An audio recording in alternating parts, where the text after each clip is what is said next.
Welcome to Braves Country Radio. We are excited to bring you a brand new season, your home for the classic call of radio baseball.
Please verify signal clarity.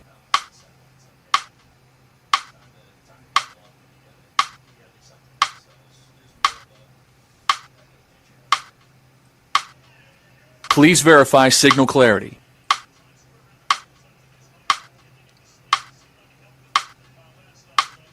Please verify signal clarity. Quiet, we're on the air.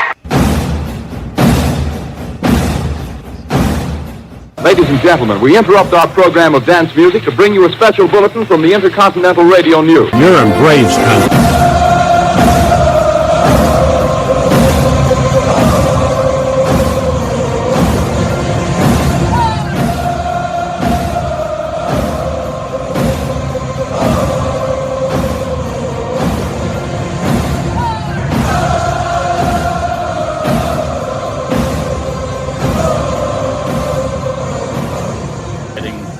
Down right there, and something that I pride myself in is, getting jobs done like that. So, really glad it worked out the way it did, but, got to also look at it realistically and, get better at some things too. So very happy the way it turned out. Thrilling to do it here at home. It was great overall, but, I'm a realistic person, so there are some things to work on still. Fitting for your two childhood teams the first time you play one against the other that you have this kind of moment. How cool was that? That was really cool. Really shouldn't have been in that moment to begin with. Should have been running on third for Doobie, but so fired up that that's the way that it ended up. You know, couldn't be more excited. Trying to take it as confidence too, though. You know, as I talk about, you know, getting better at certain things, it's also a big confidence boost. You know, having a good at bat against a lefty, tough lefty. You know, maybe squaring around helped me see the ball a little better. So, you know, but it was one of those moments where walking back to the plate after fouling off the second one, it's like, hey, like it's time to buckle up, and you gotta do something now. So it was more of a competitive nature, I think, than anything. I know we've talked about this a ton already, but the special feeling around it doesn't seem like whatever's thrown at you guys just seem to pull out wins. Yeah, I think that's, you know, I think we can credit it to some early times where that happened. You know, we go back to Dom's walk-off grand slam. You know, we were down late in that game and came back and won. And I think slowly over time that built confidence to have belief that we're never out of a game. You know, whatever way it turns out, whether we have a lead and lose it, whether we go down big early, whatever it may be, I think that this group of guys doesn't get fazed by that. We're going to go in and approach every at bat in every situation, you know, the best that we can, and, you know, live with whatever comes with it.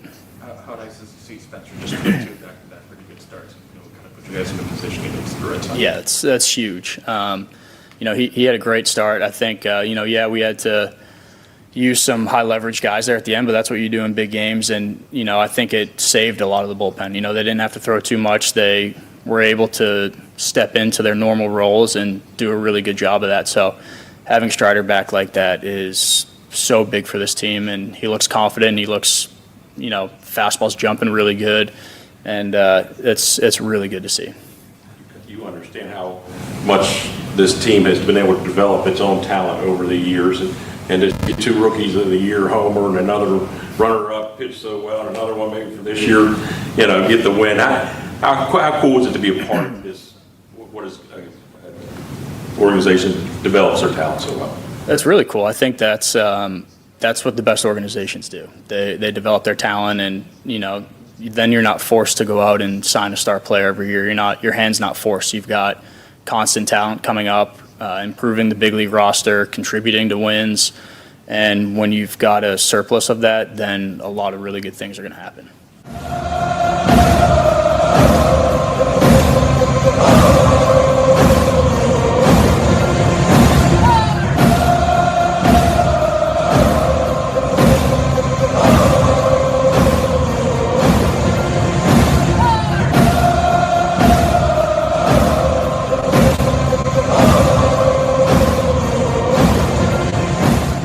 Yeah, it's been great for Yaz. And I went up to him before the inning started, and I said, man, you went to Vandy. You got to be able to bunt. That's all you guys do. So, I mean, it was a really good form, but they just went foul. And I told him, if he gets to 2 strikes, you go ahead and swing. And he hit a rocket. But, yeah, look, every win is a great win. I thought Spencer, kept it together and navigated. Got out of there, he hadn't given up anything. Kinley, the sliders up to the lefty, he had some sliders up to some lefties here recently. But he's going to be a big part of this, and he has been. So he's going to right the ship there. I didn't really, I wanted to stay away from Didi tonight, to be honest with you. But once we got to extra innings, we're going to try to win that game. So Didi did a great job getting the shutdown inning. Of course, Suarez having to go 1+. I was hoping we'd score some more runs so we didn't have to empty the tank quite as much in the bullpen. But, we had a hard time scoring, and here we go, extra innings. But it's a great win. Bullpen did a good job. Spence did a good job keeping us there. So, yeah, good win. How about Sandy throwing 2 guys out? Yeah, Sandy was great, man. I tell you what, he got rid of that ball on that throw to third. That was a really quick release. Throws out 2 guys. I mean, the outs on the bases were huge. Spencer picks a guy off first, and Sandy throws 2 guys out trying to steal. Could have been the difference in the game, really. We never know, but could have been a difference in the game with Sandy back there. Did a hell of a job. I know you talk about being level-headed through this, but I want to know, how much fun are you having in this season? It's fun when it's over and we're shaking hands. I mean, no, I enjoy it. Our guys are playing great. That makes it a lot more fun. I enjoy the competition. You know, I enjoy that part of it, and our guys do too. Our guys like to compete, so and they're playing well. So yeah, it's been great. Go Go ahead. You talked about Alex getting the right kind of guys. Is Yaz one of those right kind of guys? Oh yeah, Yaz a winning player, man. He's you know, everyone says they want to win, and for the most part, guys, you know, they all want to win. But Yaz, like, he really wants to win. Like that's the ultimate prize for him. And you know, just a pro. You know, a little salty now. He's in his mid-30s, but still playing great. Plays great defense, and it's really good to see him, you know, starting to really turn it on here and getting some really big hits for us, because he's really been working hard. All these guys have, but it's always nice when you reap the rewards of your work. And yeah, he's a pro. He's a team first guy, and you love when those guys the game rewards those types of guys. You know, it's always been the same around here with homegrown talent. Tonight you got 2 Rookies of the Year homer. You got another one had a good start, and you got another one who pitched the 9th or the 10th for you. Yeah. How cool was it just to see that blueprint continue to? Yeah, look, I mean, I think that's what we've done really well here. You know, we go get the pieces that we need when the time is right. But a lot of these players are homegrown. You know, Alex locked them up early in their careers. It's been the same core here for a long time, and it's a really good core. You know, if you look at the track record here, it's a pretty good window we're in right here, and a lot of it has to do with the homegrown players. But yeah, Alex does a great job constructing a roster and filling needs when it's appropriate. Strider's breaking stuff has been really effective against hitters so far, and how's it feel to start to see him really excel with that breaking stuff? Yeah, look, I think that was some growth during the time after he came back from the injury, where the fastball, you know, last year wasn't what it was, and so he had to get a little creative and work on some of the secondary pitches, and he did, and he's better for it now. So yeah, in the end, I think he's going to be a more well-rounded pitcher.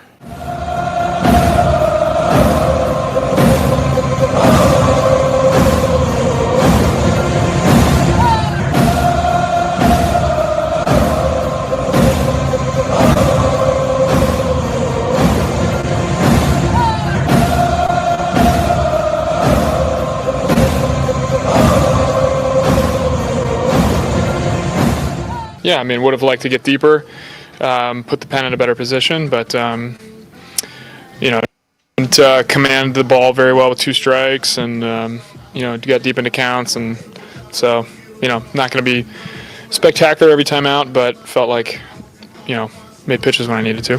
I know you're always tough on yourself, but are we right in that you could be encouraged by the increase in velocity and slider that looks really good? Yeah, I mean, I don't think the slider was very good tonight, actually. That's part of the problem for me tonight. But, you know, I thought that, I mean, you know, some games are going to be like this. It's just not going to be incredible. So, you know, Sandy helped me out on the bases and picked a guy off, so it's 3 outs that I didn't have to throw a pitch for, kind of. So, you know, those are big when you have nights like this. And, you know, like you said, I mean, my job's to put up zeros. It doesn't really matter how it looks. Ultimately, managed to do that. And, you know, fortunately, we got the win. How much fun are you having with this team and what's going on right now? Yeah, I mean, it's just a really good group. Obviously, it's a lot of guys that really know what they're doing, know how to prepare themselves, and you know, you can kind of trust that they're going to be where they need to be when they're supposed to in a couple different ways. So, you know, it's just a lot of confidence, and you know, as we've been going here for a little bit now, I see guys really starting to trust themselves and trust their skills, and hopefully keep that momentum and keep rolling. Good or just hear that ovation as you're coming off the field? Yeah, I mean, I you know, appreciate when the fans are in the game, of course. You know, you know, didn't get to pitch at home and for a while, so certainly would look forward to that today, and you know, glad that we could win in front of them. How about just to be part of, you know, an organization that develops its talent so well? You got 2 rookies of the year, the homer right there, have your good start. Fuentes is, you know, we're going to be right there in rookie of the year. To have that kind of talent and see that blueprint continue to work here.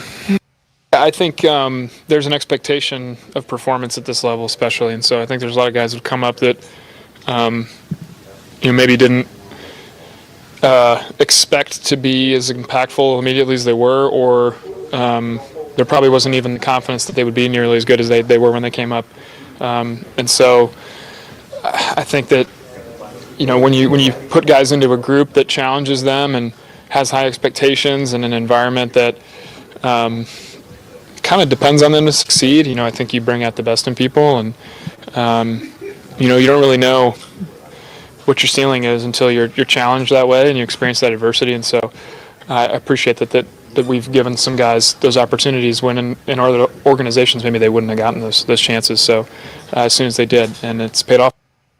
You're in Braves country.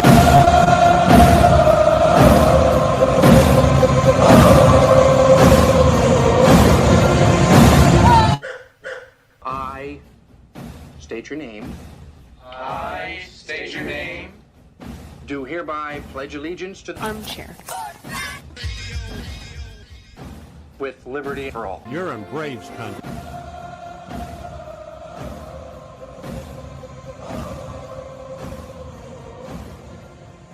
Ladies and gentlemen, please direct your attention now to the area in front of the pitcher's mound for tonight's ceremonial first pitch. You can't drink like me, you can't smoke like me. So don't try and be like me. Let's party together. There's something kind of about a kid that's never played baseball. What the hell's going on out here? Well, scared because his eyelids are jammed and his old man's here. We need a live rooster to take the curse off Jose's glove, and nobody seems to know what to get Millie for their wedding present. We're dealing with a lot of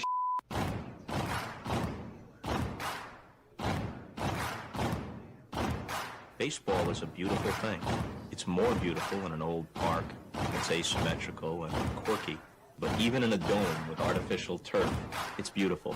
The way the field fans out, the choreography of the sport, the pace and rhythm of it, the fact that pace and rhythm allows for conversation and reflection and opinion and comparison. In right field, the crowd is tormenting Strawberries, singing Darryl, Darryl. Little roller up along first, behind the man. It gets through Buckner. Here comes Knight, and the Mets win. And there's a fly ball deep to left. It's on its way. There it goes. And the Yankees are going to the World Series. Aaron Boone. Ground ball stabbed by Folk. He has it. He underhands to first for the first time in 86 years. The Red Sox have won baseball world championship. Can you believe it? It's a pastime, something you do. It's entertainment, something you watch. And it's a shared experience, something you talk about and read about. But you can apply those same 3 criteria to other things. What makes baseball special is that it's the best game that's ever been devised. Smith corks one into right down the line. It may go. Go crazy, folks. Go crazy. Sure as God made green apples, someday the Chicago Cubs are going to be in the World Series. A little bouncer slowly toward Bryant. He will glove it in front of Rizzo. It's in time. And the Chicago Cubs win the World Series. Cubs win. What a lucky break. The good Lord wants the Cubs to win. How can you not be romantic about baseball? If baseball is about caring, about loyalty and rivalry. Braves fans are on their feet hoping for some kind of a bleeder or a seeing-eye single. Here's the 1-2 pitch. Fastball hit high and deep down the right field line. It's going back, back, back. Is it fair? Is it zip, boom, bam, it's gone. Ram-a-lam-a ding-dong, a 3-run shot, and your Atlanta Braves have taken a 1-run lead. A banger, and she's gone, baby. There's a very peaceful thing. It was created and played in pastures and meadows. There's grass, there's outdoors, there's everything that people thought was American and feel about America you get in a ballpark. And it's the wonder of walking through that dark tunnel and seeing a huge open space where men play the little boy's game.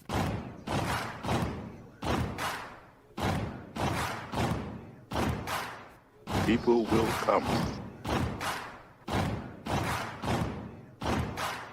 They come for reasons they can't even fathom. Not knowing for sure why they're doing it. They'll arrive at your door as innocent as children, longing for the past. Sit in shirt sleeves on a perfect afternoon. They have reserved seats somewhere along one of the baseline. Back when they were children, cheered their heroes. It'll be as if they'd dipped themselves in magic waters. The memories will be so thick, they'll have to brush them away from their faces. People will come. The one constant through all the years has been baseball. America has rolled by like an army of steamrollers. Been erased like a blackboard. Rebuilt and erased again. Baseball to mark the time. This field, this game, it's a part of our past. It reminds us of all that once was good. And it could be again. Oh, people will come. People will most definitely come.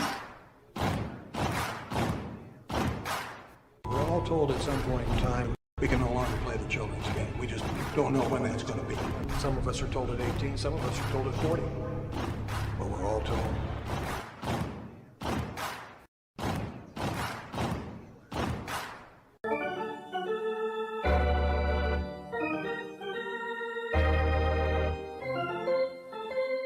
I believe in the Church of Baseball. I've tried all the major religions and most of the minor ones. I know things. For instance, there are 108 beads in a Catholic rosary and there are 108 stitches in a baseball. I prefer metaphysics to theology. You see, there's no guilt in baseball, and it's never boring. It's a long season and you gotta trust it. I've tried them all, I really have. And the only church that truly feeds the soul day in, day out is the Church of Baseball. Which team do you play for? Well, I'm a... Well, I was just wondering, because I couldn't figure out why you would throw home when we've got a 2-run lead. You let the tying run get on second, and we lost the lead because of you. Touch them all, Joe. You'll never hit a bigger home run in your life.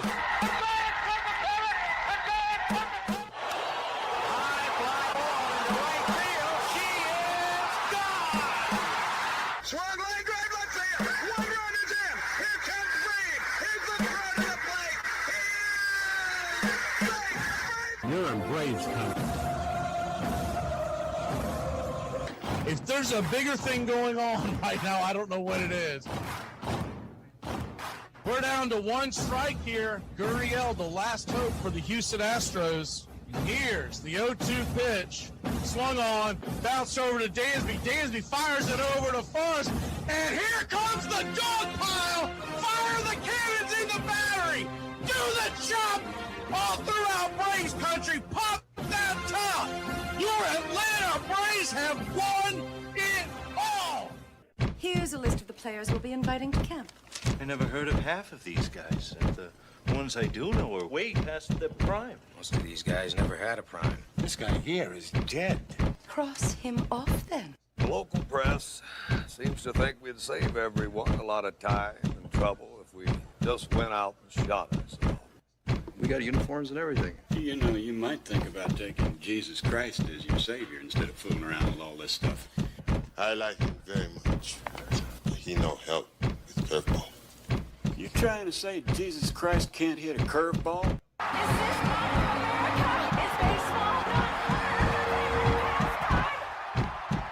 But I'll tell you, these fans are great. Listen to them. Hey, way to go, man. Oliver High loves you. Come on, baby. Come on, Ricky. Come on, Ricky. The game doesn't stink. It's a great game.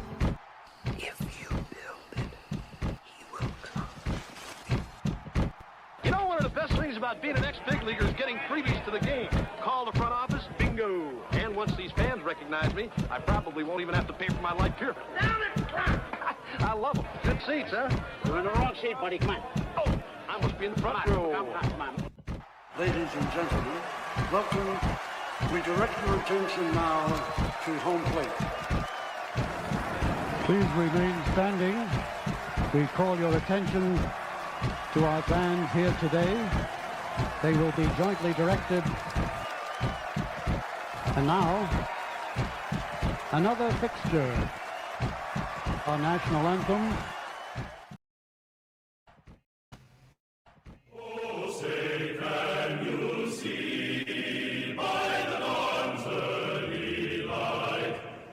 So proudly we hail at the twilight's last gleaming, whose broad stripes and bright stars through the perilous fight. For the ramparts we once were so gallantly streaming, and the rockets red bombs bursting in air, gave proof through the night that our flag was still there. Oh, say does that star-spangled banner yet wave o'er the land of the free and the home of the brave? At this time, ladies and gentlemen, we'd like to introduce today's teams as participants in this historic game. Play ball! Good seats, hey, buddy. He missed the tag! He missed the tag! He missed the tag!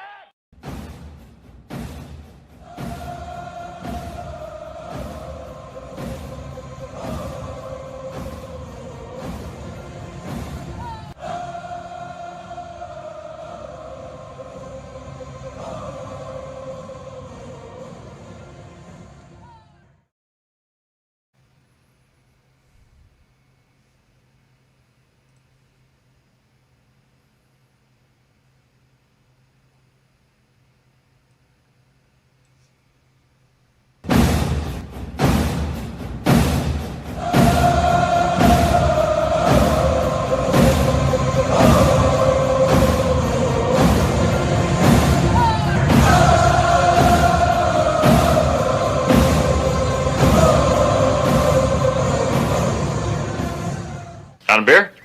7 o'clock in the morning. Scotch? Hey, howdy, hi, and how the hell are you? Pull up an armchair, girls and boys. Pour you a cold one. It's time for Braves Country Baseball. You're listening live, and the scene is Truist Park in Atlanta, Georgia. We're set for pitch-by-pitch, play-by-play, the classic call, Braves Country Baseball. Hi, I'm Mac McGee. It's time to put it all aside for what should be a great game here on the diamond. As we take you out to the old ballpark, kick up your feet, let's take a journey back to the golden age of radio baseball. We'll do our best to paint the picture as the game goes along. Roll call is on the way. It's time to join the country club, join in the fun. It's time to chop along. Go ahead and put your game face on. Here are the starting lineups for today's action. Leading off and playing left field for the Boston Red Sox, it's Jarren Duran. 4 home runs, 18 RBI, a 174 average. Gasper batting second behind the plate. 7 for 17 on the year, 2 RBI, a 412 clip. Wilyer Brady batting third, playing right. 6 home runs, 19 RBI, 3 stolen bases, batting .302. Wilson Contreras is batting cleanup and playing first. 8 home runs, 23 RBI, 1 stolen base, batting .245. Yoshida, the designated hitter, has a .270 average, 5 RBI. Rafaela, center fielder, 4 home runs, 19 RBI, 3 stolen bases, batting .284. Meyer is at second base and batting 7th. 2 home runs, 9 RBI, 2 stolen bases. .233 on the year. Monasterio batting 8th and playing short. 1 home run, 9 RBI, 1 stolen base. Durbin is batting 9th and at the hot corner. A .169 average, 1 home run, 14 RBI. On the mound for the Boston Red Sox, it's Peyton Tolley. He's 1-2 with a .278 ERA and a 0.88 whip. 22 innings, 27 strikeouts. 14 hits allowed, 6 walks, 2 home runs served. He'll be going head-to-head with Bryce Elder. Elder is 4-1 with a 1.81 ERA and a shiny 1.01 whip. 54 innings, 35 hits allowed, 53 strikeouts, 20 walks, 3 home runs given up. Backing up the Elder in the bottom of the first inning, leading off your designated hitter, Drake Baldwin. 12 home runs, 34 RBI, 1 stolen base, batting .298. Ozzie Albies batting second, playing second. 8 home runs, 25 RBI, a .283 average. Matt Olson playing first, batting third. 14 home runs, a .287 clip, 37 RBI. Austin Riley batting cleanup, 6 home runs, 25 RBI, a .219 average, 3 stolen bases. And Mauricio Dubon is batting fifth and in left. 3 home runs, 25 RBI, a .250 average. Michael Harris II is patrolling center field for your Atlanta Braves. 8 home runs, 24 RBI, 2 stolen bases, batting .308. And Ha-Seong Kim is batting 7th and playing short. 1 for 13 on the year. Sandy Leone is behind the plate, 2 for 4 on the year. And Azakar, as a man, playing right field, he's 2 for 7 on the year, 1 stolen base. Calling balls and strikes behind home plate tonight, it's Nick Lentz. Your first base umpire, Hunter Wendelstedt. Second base will be manned by Edwin Moscaso, and down the third base line, it's Vic Carapasa. Game time temperatures here at Truist Park in Atlanta, Georgia. Call it 83 degrees with the wind blowing in at about 5 to 10 miles an hour throughout the night from right center field. Your Atlanta Braves are minus 112 on the money line. Boston plus 108. The over-under is 7.5. Our pick to click, nobody in the Atlanta Braves have faced Tolley on the mound, the starter for tonight. So we'll go with the right-hander. Give me Austin Riley. He's been swinging the bat a little better of late, and we think he clicks tonight and gets into one. Give me your Atlanta Braves in a low-scoring game with guys missing in the lineup and a tough customer with Tolley on the mound. Give me Atlanta to win this one 4-1.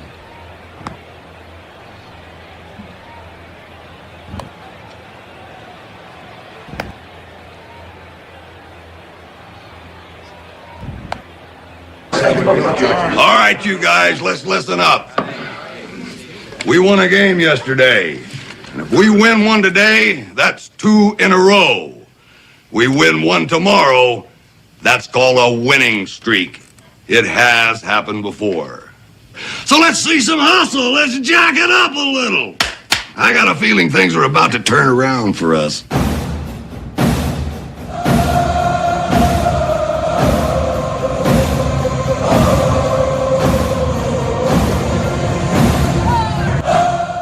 Well, it's about that time. Grab you a cold one. Find you an armchair. Atlanta Braves baseball right here on Braves Country Radio. Your modern-day superstation bringing you pitch-by-pitch, play-by-play of your Atlanta Braves and our one-of-a-kind production.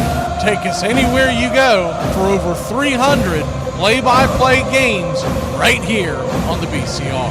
Please like and subscribe today. Don't forget to hype the videos. It helps the smaller stations to bring folks in so we can all root this great game on together. Join the country club today, and a special thanks to all the members in the country club. You help support the BCR. Get this bus moving. Stop. Come back. Too late. Roll call! Yeah, roll call! You're in Braves country. Good evening, Braves country.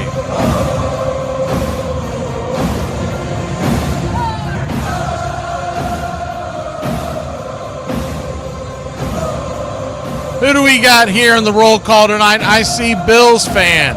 Rosemary Garden. Trip Tillman. Country Club members. Ashley.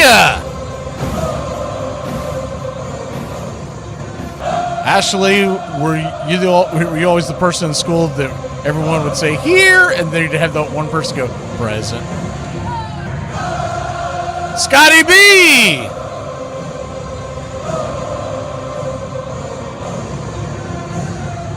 James Fisher King.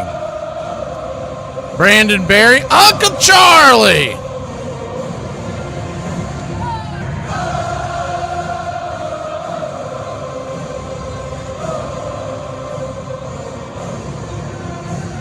Bobby B.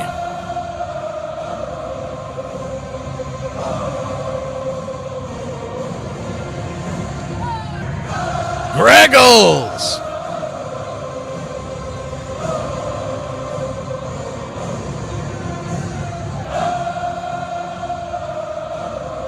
Norm, good to see you. Norm 66. Gary the Real McCoy.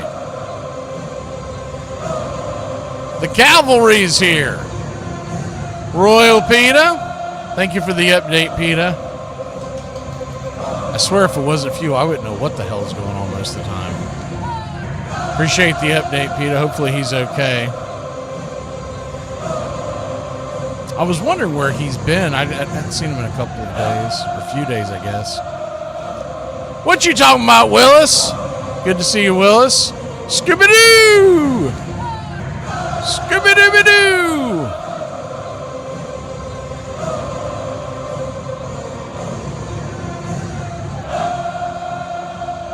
The voters here! E. Blake. Now that drives you crazy, so that's why I say it. Who else do we have here? Justin Green Machine. Spaceman Ladarius in the house. Chop Shop. What time your boys play tonight, Chop Shop? I know you got a hockey game going on tonight. Need something to put on in the background.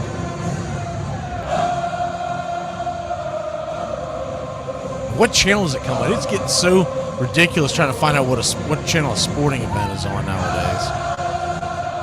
User Joe.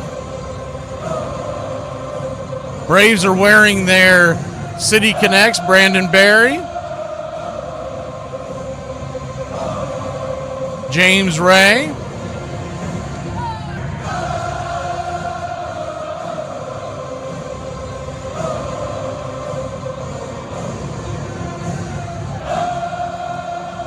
Uber.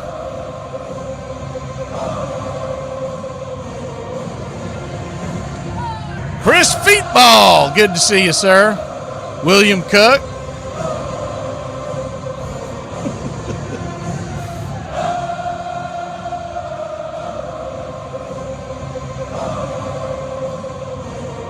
Always seems like the same person that would... Edward Spry, good to see you, sir.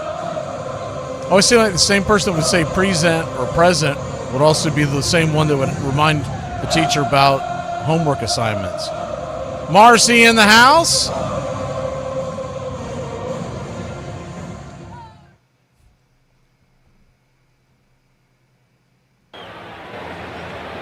So we're just about set for pitch-by-pitch, play-by-play of your Atlanta Braves. Let me see if we've gotten everybody. Just scroll down real fast. Ronald.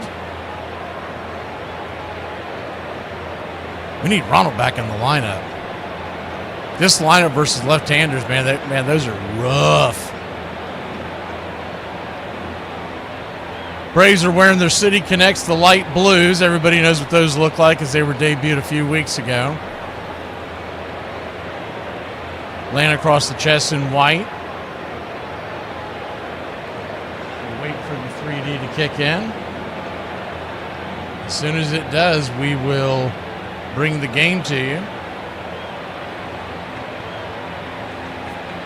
First pitch on the way, and yes, sir, it is baseball time in Braves country. The first pitch is right down the pipe for a strike.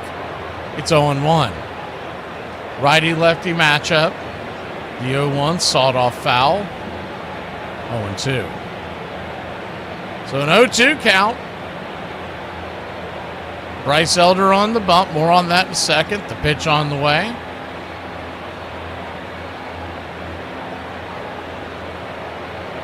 Kicks and fires. Swing. That ball's hammered into the corner. Down for a base hit. And he will head to second. And it's going to be a leadoff double for the Boston Red Sox out the gate. It's a bit of a rough start here for Elder as the Red Sox and Duran, he records the 7th double of the season, and runner at second and nobody out. We'll pull the screen back so you can see it a little better if anything happens on the base paths. Assuming it works tonight. There it goes. First pitch on the way is swung on, chopped up the middle, and it's going to be a 6-3 putout. Duran had to dart back to second to prevent from getting picked off, and there's one down.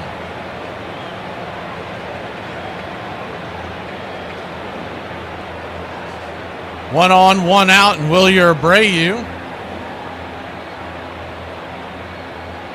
coming to the plate. Batting .302 on the year. First pitch on the way. Swing and a miss. It's 0-1.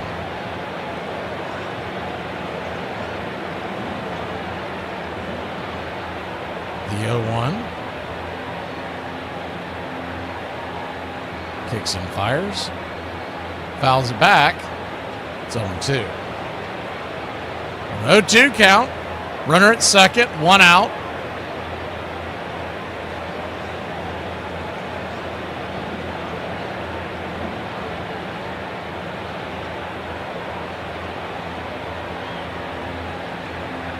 The 0-2 pitch from Elder. Swing.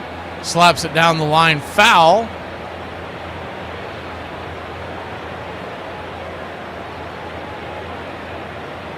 Standing on deck is Contreras.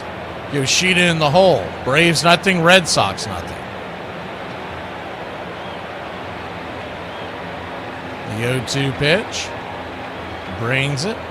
Down and in. 1-2. The 1-2 count. See Star Wars entering the house. Good to see you, sir. Saw your boys won today.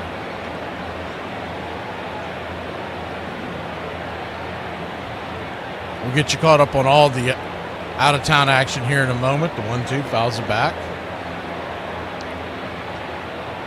What you'll get from Bryce Elder tonight is a slider at 33% of the time, a four-seamer at 23% of the time. Sorry, guys, I did not know. I did not take that lineup card down. I apologize. The 1-2 pitch, outside, wide, 2-2. It sits off to my right, so I'm never looking at it except during the breaks. So 2-2 count. Elder slider 33% of the time, four-seamer 23% of the time, the sinker 21% of the time. The 2-2 pitch, swing and a miss, strike three.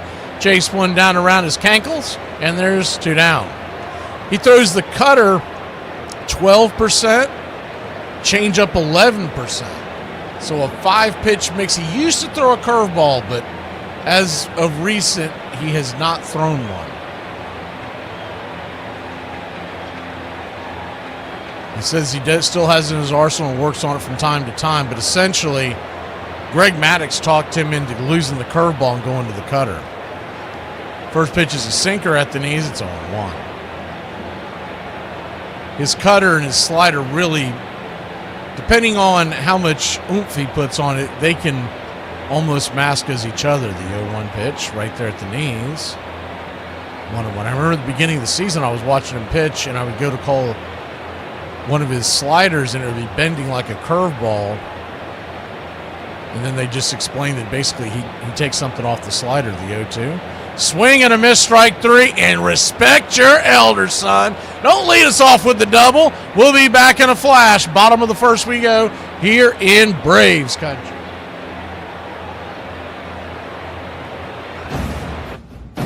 Where do you come from? Where do you hail from? You're in Braves country.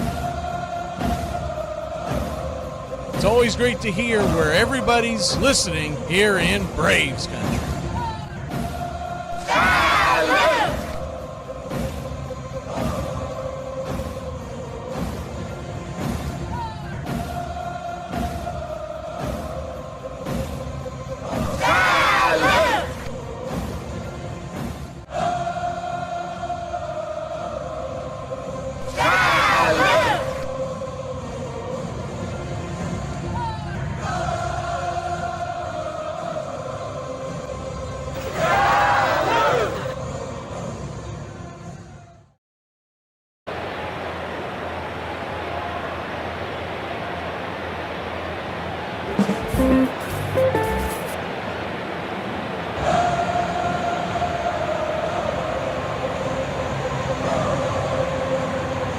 Got folks from all over the map tonight. Dothan. Great Wallet was lost by a lesser man there one night in the 90s. Lafayette, Louisiana. Central Florida. Elberton, Georgia. Texas. T for Texas. T for Tennessee. Where's Mary? You ever run into Thelma? Marcus, how do you pronounce that? Semis? Lefty-lefty matchup. First pitch on the way to Drake Baldwin. So we start off the bottom of the first inning. Right there, first strike. It's 0-1. The 0-1. Bring the screen down in. Swing, lifts it. High and deep into center field. Going back on the track. Zip, boom, bam, it's gone! Rabba-labba-ding-dong! A solo shot, and the Drake strikes again, baby!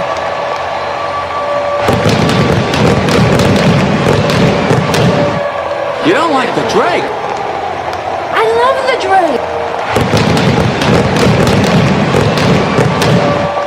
How could you not like the Drake? Who's the Drake? The Drake is good. That thing was clocked and rocked into deep center field, and your Atlanta Braves lead it 1-0. Ozzie Albies.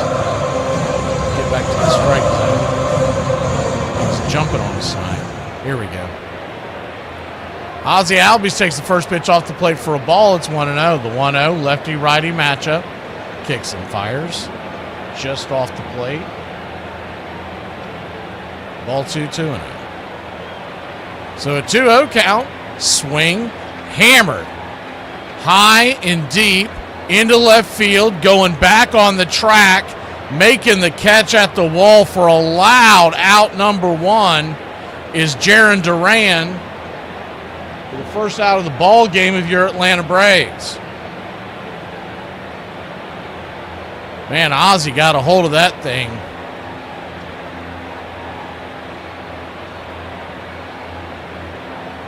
I thought that thing had eyes, was going to jump over the wall, but it did not. Lefty-lefty matchup. Olsen swings at the first pitch, and he'll lift it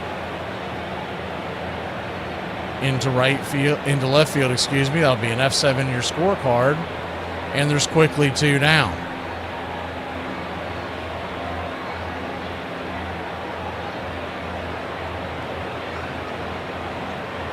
Austin Riley now the batter.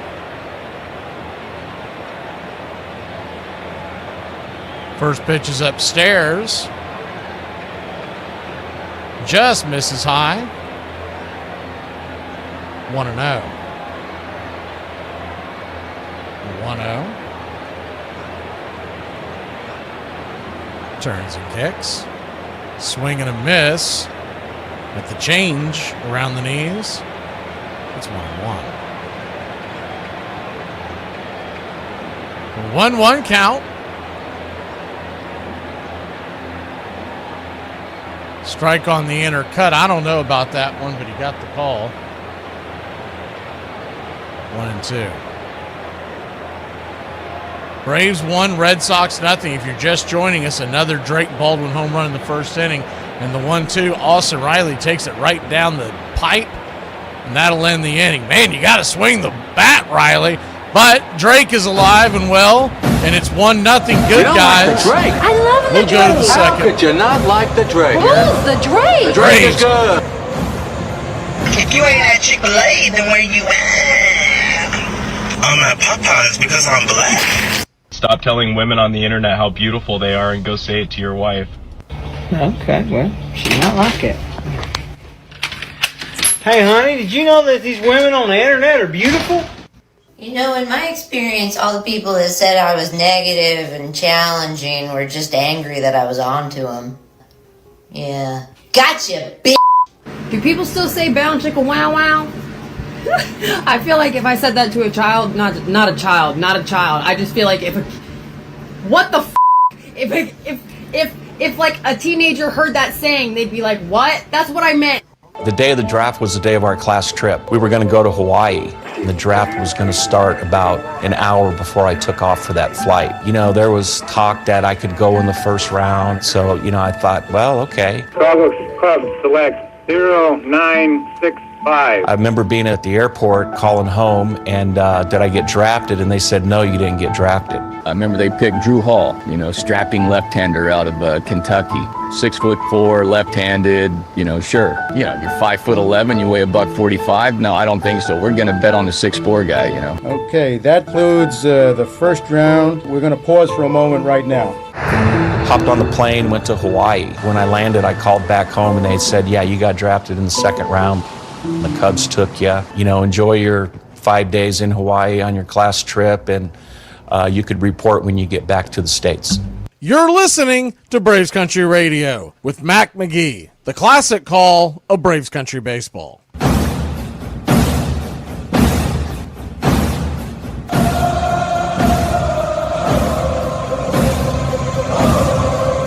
Welcome back. First pitch to Masataka Yoshida. High and out of the zone. It's 1-0. Righty-lefty matchup, the 1-0 to Yoshida. Pitch misses high, 2-0. Left to right across the outfield for your Atlanta Braves. It's Dubon, Harris, and Azakar in right. Round the horn, third to first, is the 2-0 misses high, 3-0. Riley, Kim, Ozzie, and Olsen. Leon is behind the plate. Drake is your designated hitter, the 3-0. Just grabs the outer edge. 3-1. So a 3-1 count.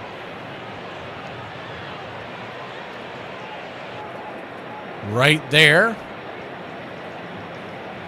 And Yoshida wants to challenge that. I don't think he's going to win this one. We'll see. That looked like a pitch that he's going to regret challenging. And yes, that is a strike. Almost the entire ball was in the zone.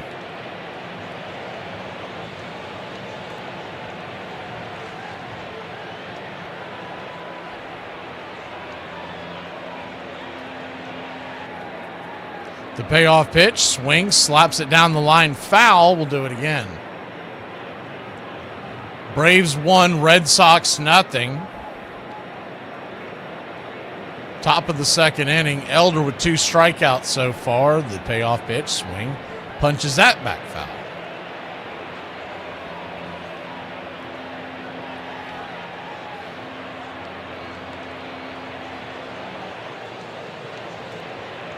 The full count, swing, lifts it into center field, and Kim will make the running catch. Good over-the-shoulder catch in shallow center, and there's one away. Good play there by Ha-Seong Kim.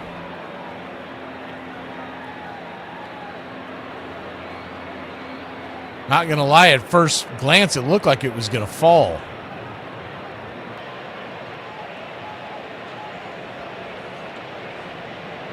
Rafaela to the plate. Righty, first pitch swinging, slices that towards right field. Azakar making the running catch in the corner just before the warning track, and there's 2 down.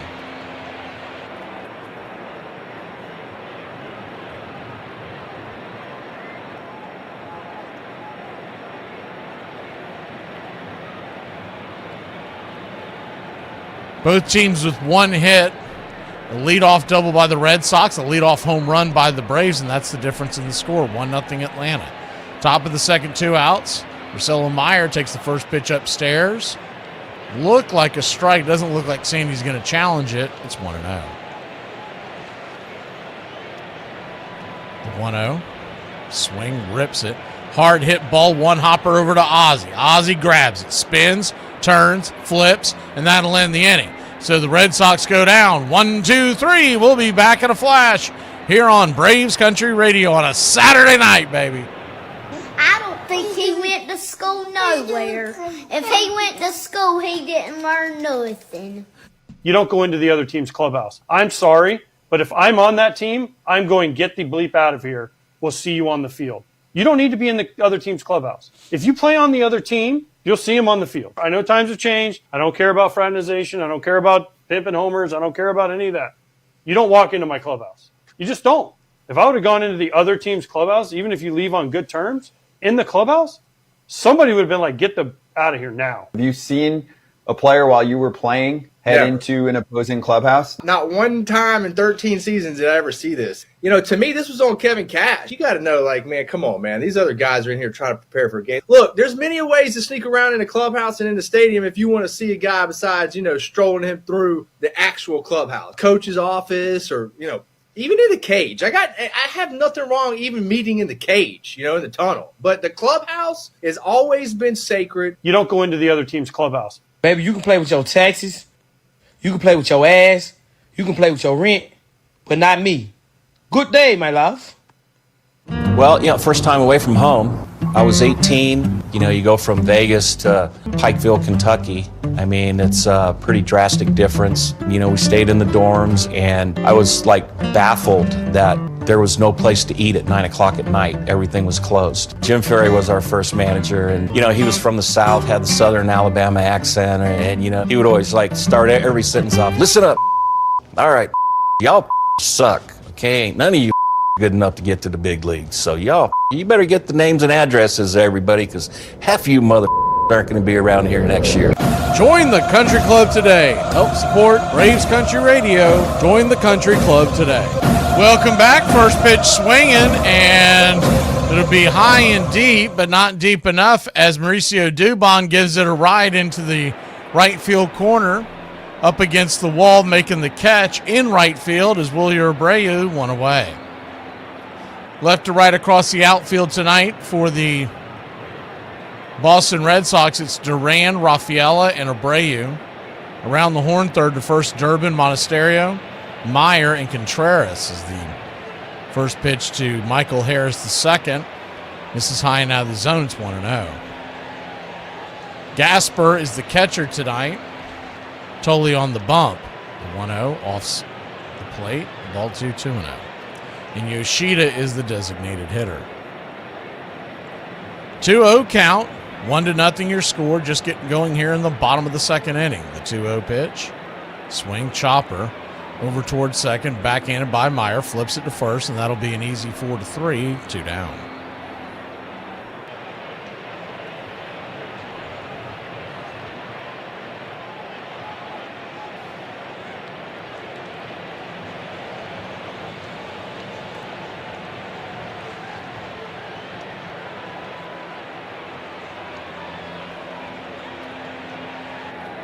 Two up, 2 down, and Ha-Seong Kim, the batter. First pitch, swing, fouls it straight back. Behind The home plate into the seats. 0-1.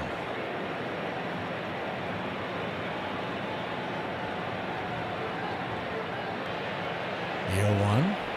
Misses upstairs. 96 miles an hour. 1-1. You can see why he's got the high strikeout total. I mean, totally can bring it. He's been kind of under the radar type of guys. The 1-1 upstairs, 1-2. Cutter hitting about 90 miles an hour. He's got pretty good stuff. I've seen him pitch a few times this year. The 1-2 pitch. Swing and a miss, strike three. 97 miles an hour, bringing it. We'll be back in a flash. Top of the third we go here in Braves country.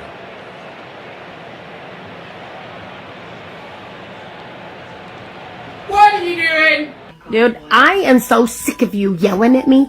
I'm so sick of you watching those videos. Tutorials? Mind your business.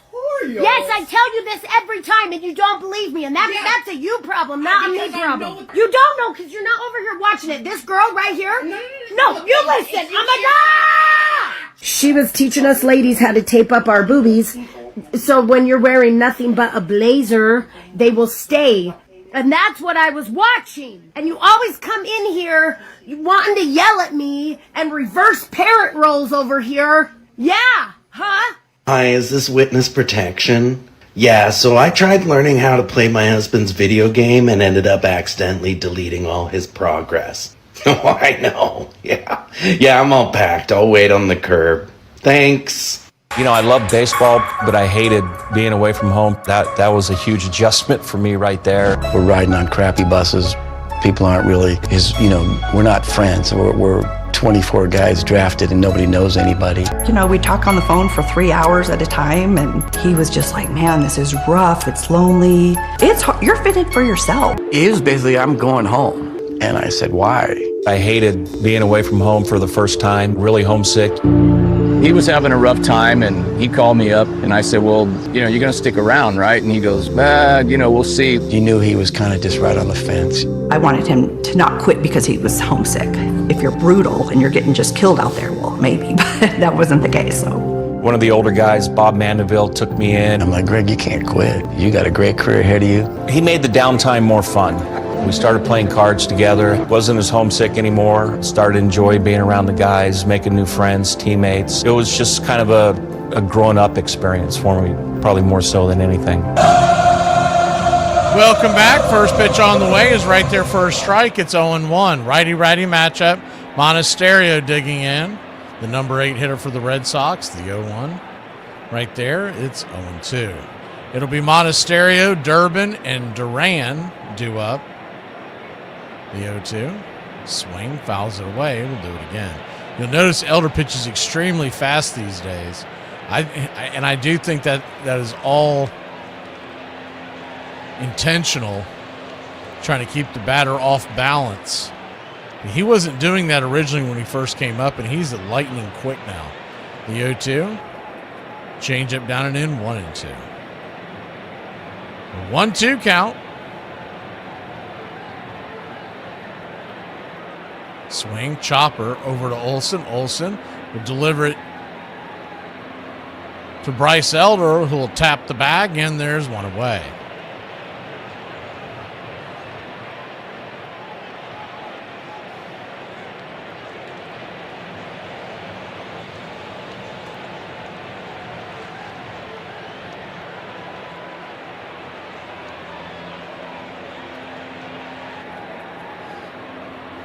One up, one down, and Durbin, the number 9 hitter, the batter. The first pitch is right there down the pipe for a strike. Sinker, 92 miles an hour.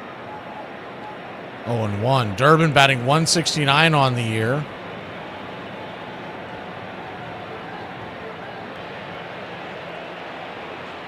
The 0-1. Up top misses. 1-1. 1-1 count.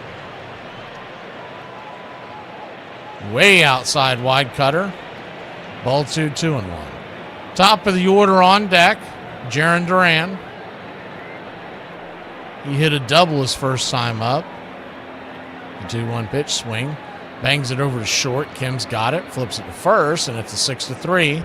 Smooth as silk. 2 away.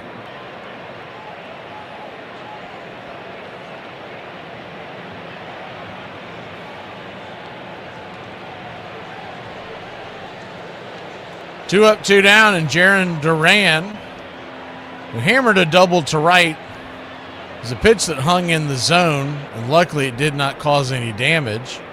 And first pitch on the way, swing. Drags it over to second. Ozzy's got it, and that'll be a 4-3, and that'll end the inning. So we'll head to the bottom of the third here in Braves country. 1-0 your lead. Bottom of the order due up when we return. What's for dinner?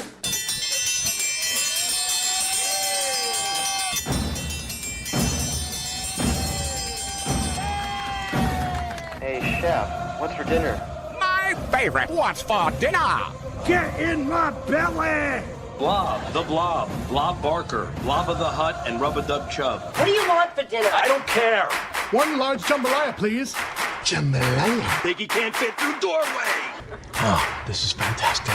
You got my shirt at the big and tall shop? When did I make the crossover? I can't feel my hands. You gonna eat your cornbread? It's the wood that makes it good. Oh my God, I'm fatter than the skipper. No and then. And then. No and then. And then. No and then. And then. No and then. And then. I refuse to play your Chinese food mind games. You sure you know what you're doing? Yeah, Chinese food seems kind of complicated. Well, maybe for a less experienced chef. That ketchup? It's just a base. You don't understand cooking. Hey, you know what? I just figured out what I want for dinner. A nice hot bowl of shredded stew. Gazpacho, por favor. Por favor. I'm part Spanish. Adios, muchacho. Maybe you're getting cheese ball syndrome. I love broccoli. It's good for you. Then maybe you'd like to have a piece. Vile weed! Hurry up and munch those fries. We've got to get back to work soon. One large crab bisque to go. You want bread? You're pushing your luck, little man. You know what? I'm sorry. I've had shredded stew before, and it sure as diddly didn't taste like that. I'll tell you what, a refill on this delicious exotic tea. That's duck sauce. It is good. We're trying to lose weight. Fatty McButterpants. Lay off me, I'm starving. I'm gonna order us some pizza. Little neighborhood joint called Domino's. Domino's? Everybody enjoying the food so far? Oh my God, yes. We're gonna come tomorrow night and every other night for the rest of our lives. Oh, and don't cheap out on the tip. We all know you're loaded now. What's for dinner?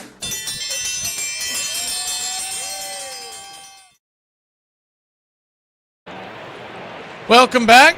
Sandy Leone will lead us off. First pitch on the way is down and in. The number 8 hitter for your Atlanta Braves. It's 1-0. It'll be Leone. Azakar, and back to the top of the order with Drake Baldwin in the hold. The 1-0 pitch. Inside, ball 2-0. Leone, who's not really known for his stick, but he is 2 for 4 since coming up with the Braves this week. The 2-0 pitch, swing. Hits it on the ground over to short. That should be an easy play for Monasterio. 6-3. One away. Plenty of time for Monasterio with Leone running.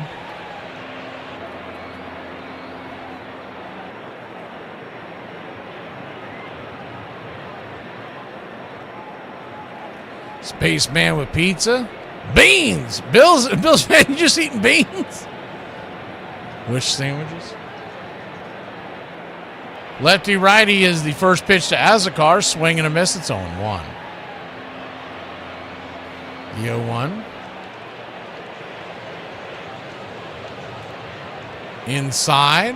1-1. 1-1 count.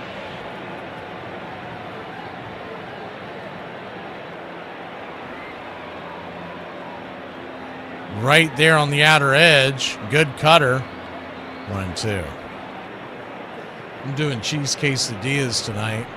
Not doing a very good job of making sure I ate them before they got cold, so they're going to be frozen cheese quesadillas. The 1-2 down and in, ball 2-2-2. We'll have to heat those up after the game.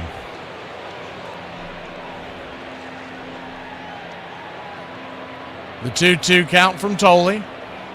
Turns and kicks.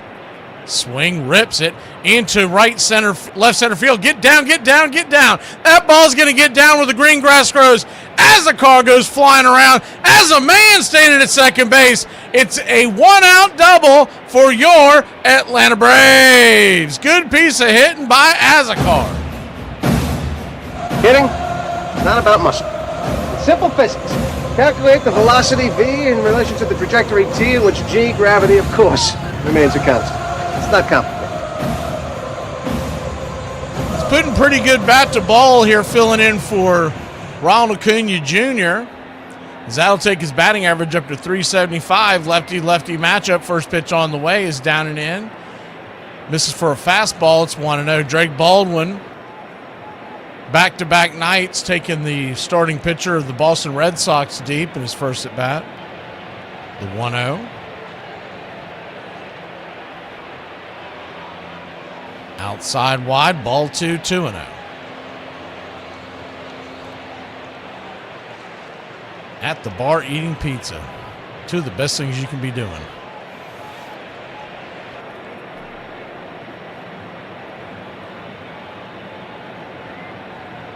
The 2-0 pitch, inside, ball 3, 3-0. So a 3-0 count. On deck is Ozzie. Remember, he lifted one, almost got it out of here, his first at bat. I don't think they're pitching around Drake Baldwin per se, but he's trying to pinpoint control because of the when he left over the plate. The 3-0 taken all the way. Drake probably wishes he had that one back. That one was right down Main Street. It's 3-1.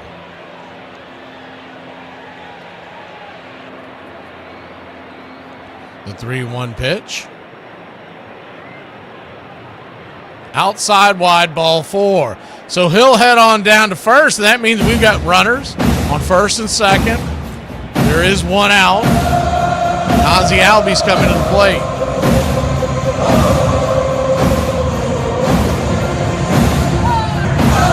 When they released their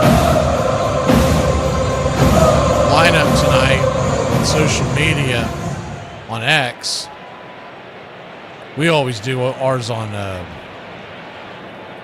Facebook, by the way, for folks if you're ever wondering what the lineup is before the broadcast starts. But anyways, as the first pitch on the way to Ozzie Albies misses outside wide for a ball, it's 1-0. And the backstop Gasper wants to go out there and talk to Tolley, maybe calm him down a bit. So they showed the Braves City Connects in the little photo that they make. We do ours more basic, but they always do a photo of a player in a picture, and he was wearing a City Connect and made some kind of comment of City Connects tonight or whatever. And there was this random Philly fan that comes in to try to troll Braves fans and said easily the worst City Connects in all of baseball is the 1-0 pitch. Swing, pops it up, back out of play.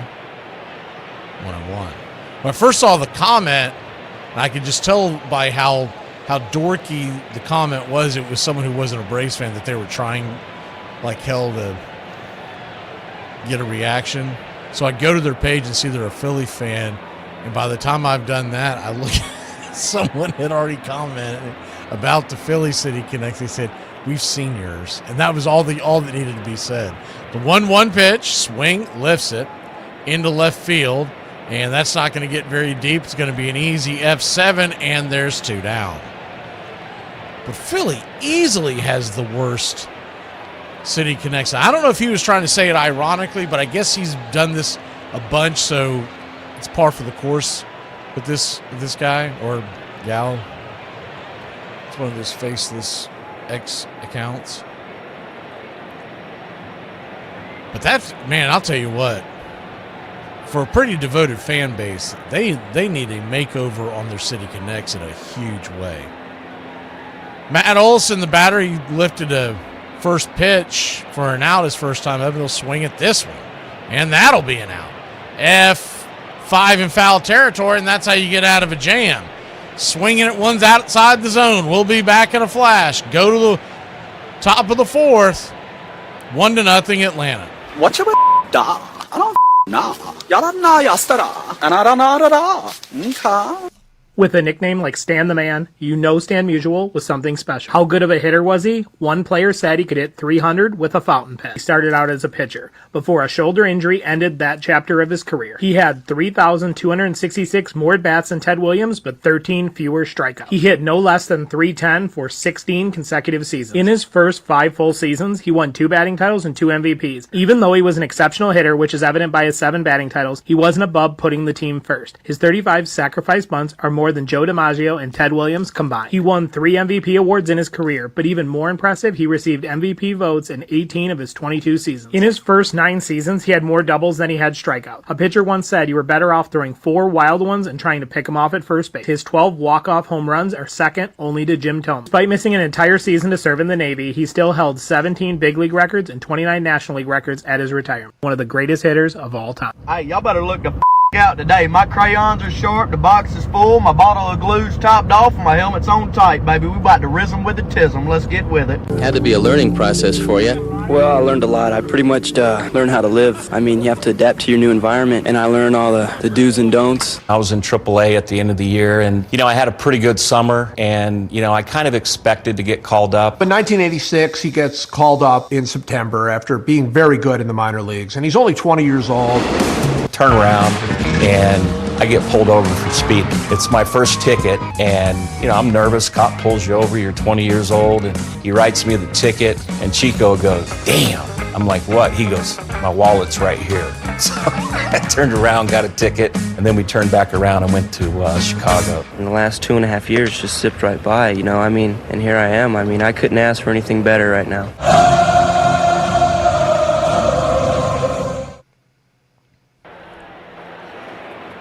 Bryce Elder will go back to work. The first pitch is a 4-seamer right there on the outer edge to Mickey Gasper. It's a 0-1. Gasper grounded out to first his first time up. The 0-1.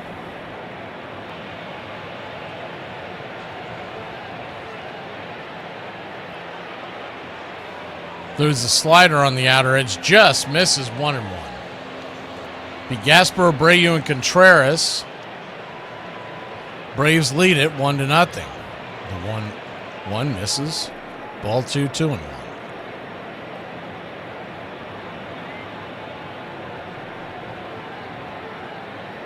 The 2-1 count. High and outside the zone. 3-1.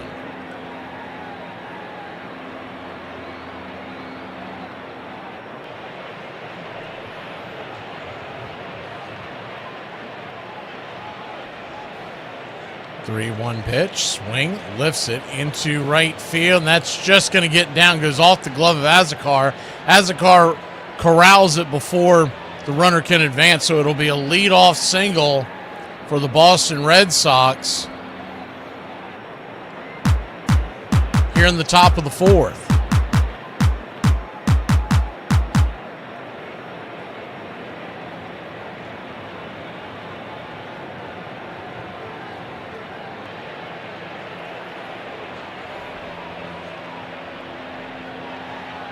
Righty-lefty matchup.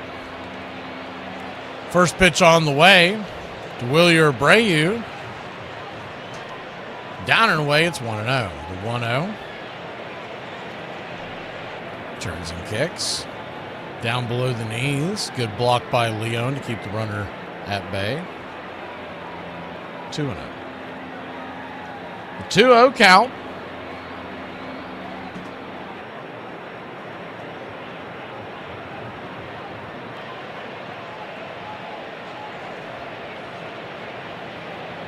Elder brings the cutter upstairs, 2-1.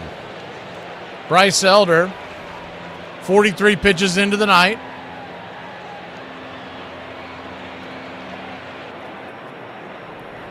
The 2-1 pitch, swing, fouls it away. 2-2. So he's gone sinker, changeup, cutter, and slider. Trying to keep him off balance with a good mix of pitches here.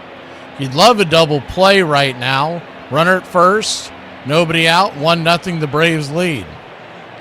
The 2-2 swing, slices it towards left, and that's going to get down for a base hit.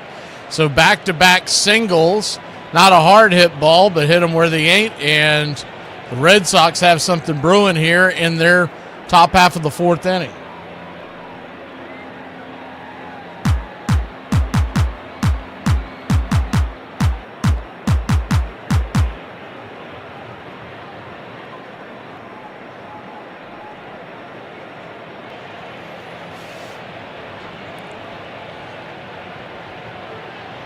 Wilson Contreras will come to the plate.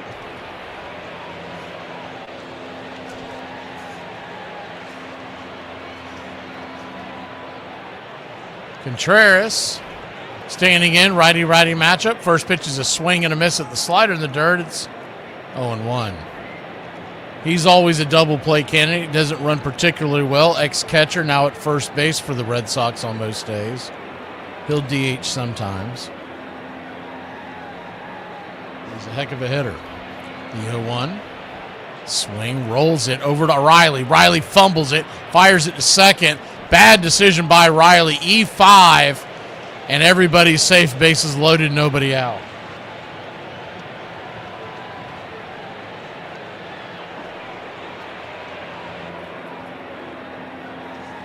Terrible decision by Riley. Weiss was looking to see if he wanted to challenge it. I mean, I don't think it was particularly close. As soon as he fumbled it, he should have just went to first. Instead, he was trying to keep a double play intact by throwing it to second base. But Willie Abreu's got pretty good speed. He's an outfielder, and when you fumble the ball like that, you just got to go to first and take what you can get. They would have gotten Contreras. So bases juice, nobody out, and the first pitch is a four-seamer. Touches the black on the outer edge. It's 0-1. The 0-1 just misses outside. 1-0.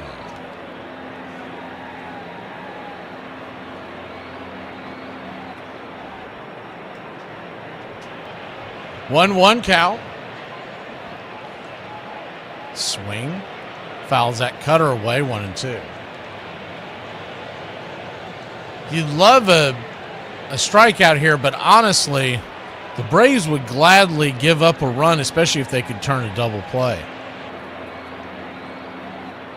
Braves lead it 1-0. Bases loaded, nobody out. The 1-2 swing, lifts it into left field. Fairly shallow. Here comes a throw from Dubon. He didn't get it set well, but that throw is gonna. Whoa! I thought they got him. That was close. They're gonna call him safe.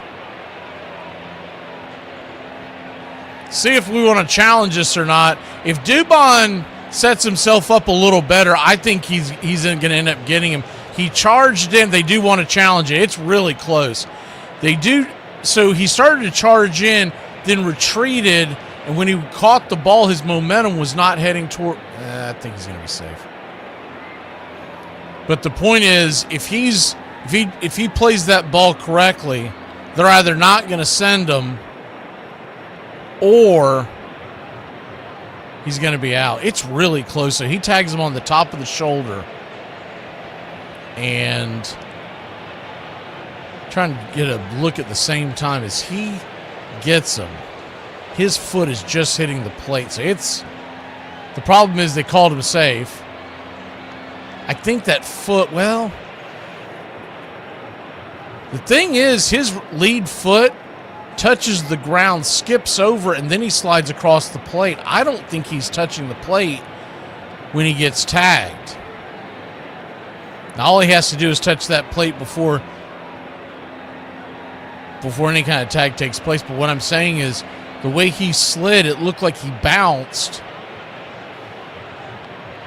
Yeah, he bounced, and then the tag's applied. He's out, but it's one of those things where it's so close, I don't know if we're going to get it overturned. But back to the Dubon thing, and look, this is what happens when you have a guy who plays all over the place. He's not going to play every position perfectly. It was a pretty good throw by Dubon, but he just didn't set himself up well. He charged in and overcharged, so then when he drifted back, as he caught the ball, his momentum had him at a flat foot. Then he had to wind up and throw. If he does that a little smoother and brings it on the one hop, He's out, like I said, he's either going to get him or they're not going to send him. But the third base coach of the Boston Red Sox did a good job of reading that, realizing that Dubon had not played that particularly well. But it looks like his foot bounces and then slides over bounces over the plate, then gets tagged, then his foot hits the plate. But I think it's going to be very difficult to get it overturned.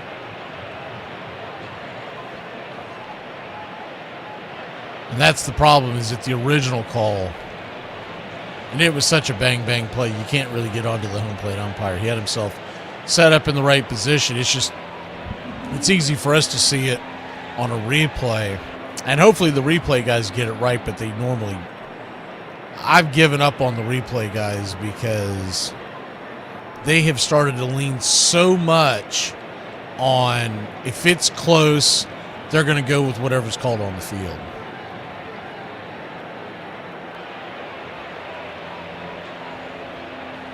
And here we go. The call is going to be safe, it looks like. It is. He's safe. So Dubon just misses getting him out. It's 1-1, and runners at first and second, still only one out. The good news on that whole thing is that the runners at first and second did not advance. They're still standing where they're at. So we've got a double play set up at third base and second base. You could start it. Rafaela, the batter.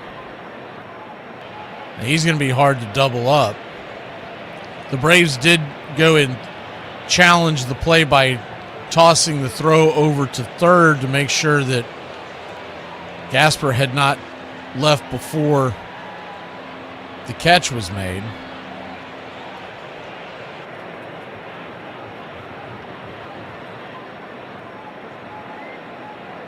Rafaela. First pitch on the way, right there at the knees. Sandy Leone wants to challenge this. It's a close one.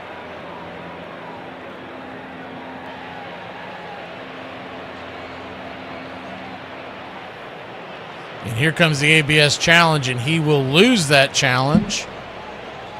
And it's 1-0. It is extremely close. 0.3 inches.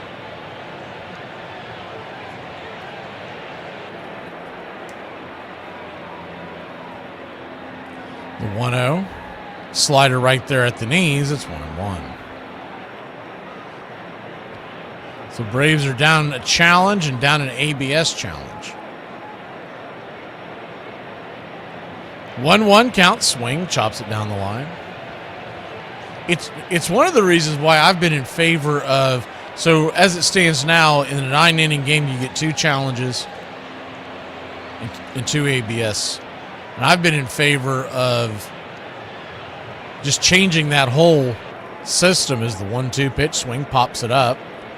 Can of corn, and Ozzy's got it, and there's 2 away.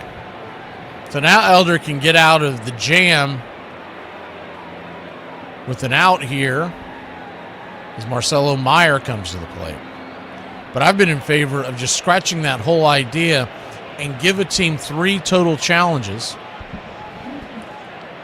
for the 9 innings. And you can decide if you want to use them ABS, if you want to challenge a play on a replay system, whatever you want to do.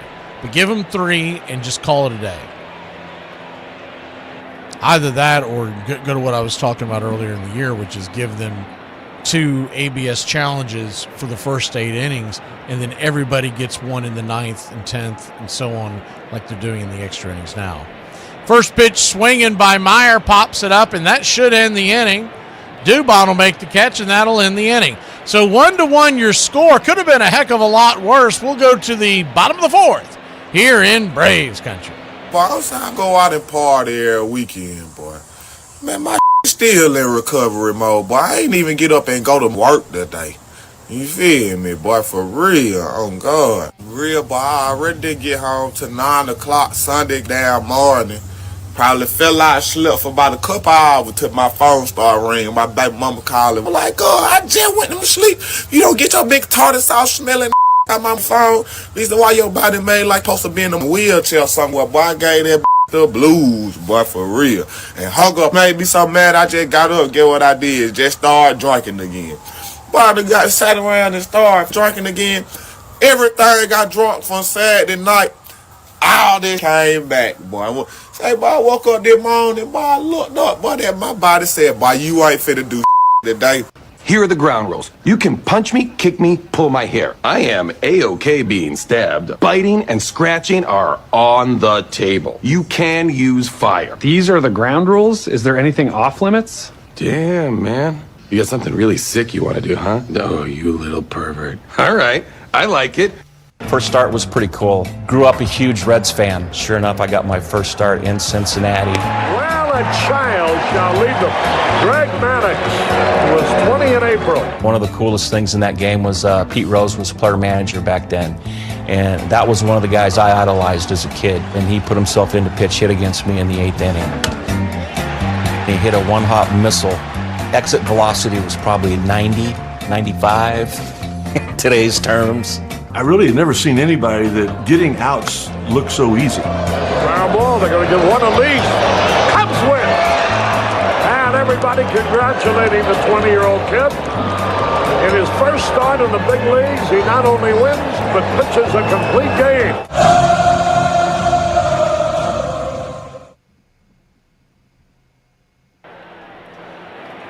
Welcome back.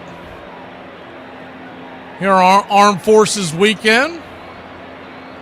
Thank you to everybody who served as they're acknowledging a gentleman on the field right now. Older gentleman. My guess is World War II.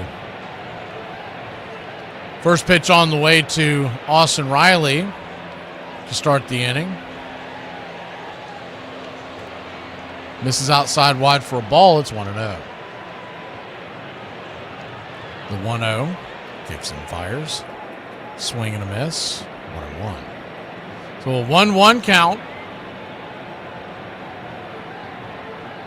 1-1 your score. Brings it down below the knees. 2-1. Tolley sits at 38 pitches. The 2-1 pitch. Swing. Fouls it straight back, 2-1. Riley struck out looking his first time up. Dubon is on deck. Harris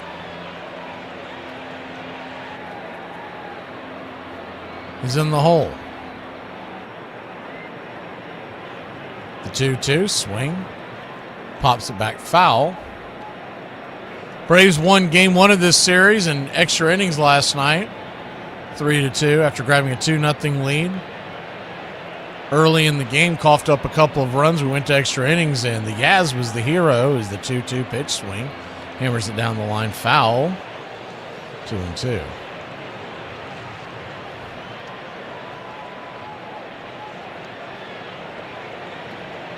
And he was being interviewed after the game. As the 2-2 to Riley, swing. Lifts it back, foul, we'll do it again. And Paul Berg got a lot of heat from something that he said in the post-game interview. If you missed it, basically he said something to the effect of, I'll have to try to find the actual quote, but he said something to the effect of Yaz coming through even though he's not a great player. The 2-2 swing, lifts it into center field, dropping, making the sliding catch. Rafaela, man, that guy can play at center field. Good sliding catch out there. One away. See if I can find the because I don't want to misquote him, but it was a backhanded compliment. Is the short of it was, and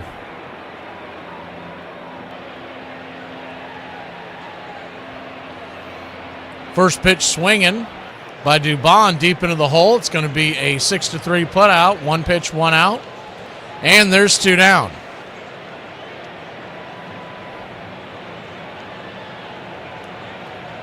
And so you had both sides because people were coming to Paul Bird's rescue and saying that it was taken out of...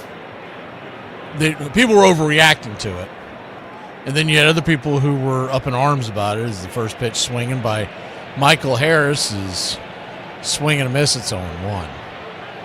I didn't think it was the end of the world, but I also didn't think it was. I just think he put his foot in his mouth is what he did. The 0-1 swing, pops it up down the left field line, giving chase, making the catch in the corner is Jarren Duran up against the Tarps, and that was a very quick inning. We'll be back in a flash.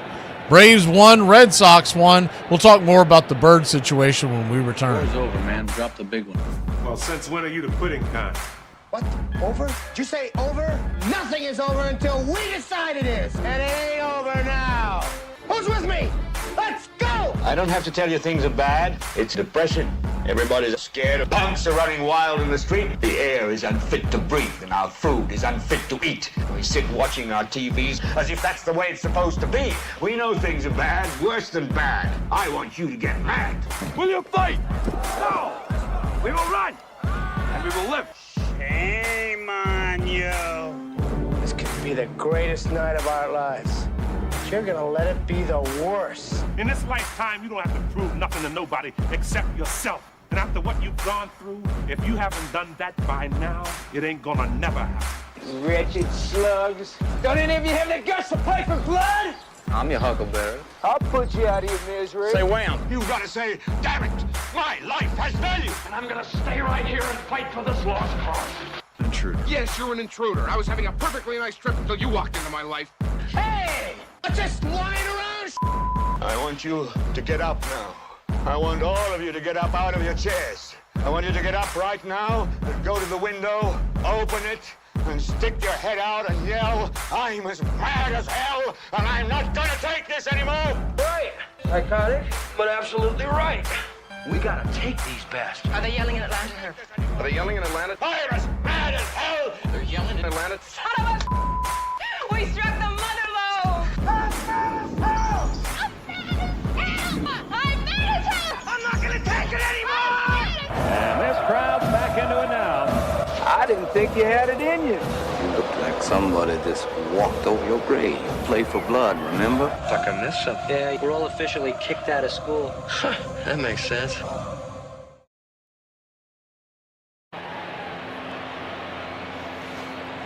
Welcome back. Bryce Elder fires the first pitch to Monasterio, high and out of the zone. It's 1-0.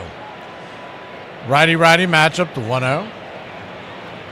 Foul straight back to the screen. It's 1-1. Trying to find the actual quote because everything I found is people just reacting to it and then people summarizing it. The 1-1 swing, fouls it back. 1-2.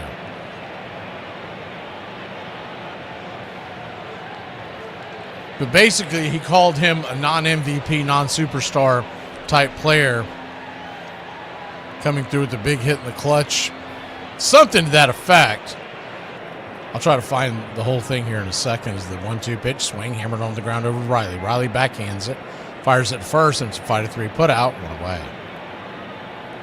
I don't know if it's just timing, if it was already pre-scheduled, but I did notice that Bird's not the sideline reporter tonight. So, and they pretty much tag team it between him and the goofball that likes to eat candy bars. So it could have already been predetermined that he wasn't going to be there tonight anyways. First pitch to Durbin is banged down the line, foul. It's 0-1. I don't think he's going to get any kind of reprimand for it. I think he'll eventually, whenever he comes on the air next, will probably acknowledge it at some point and apologize. Is the 0-1. Just grabs the outer edge, 0-2.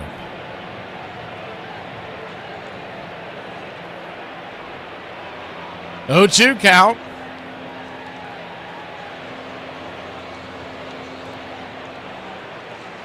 Turns and kicks. Man, that looked like a strike. Not getting those wide calls. Braves have already lost a challenge, so no challenge there, and it's 1-2.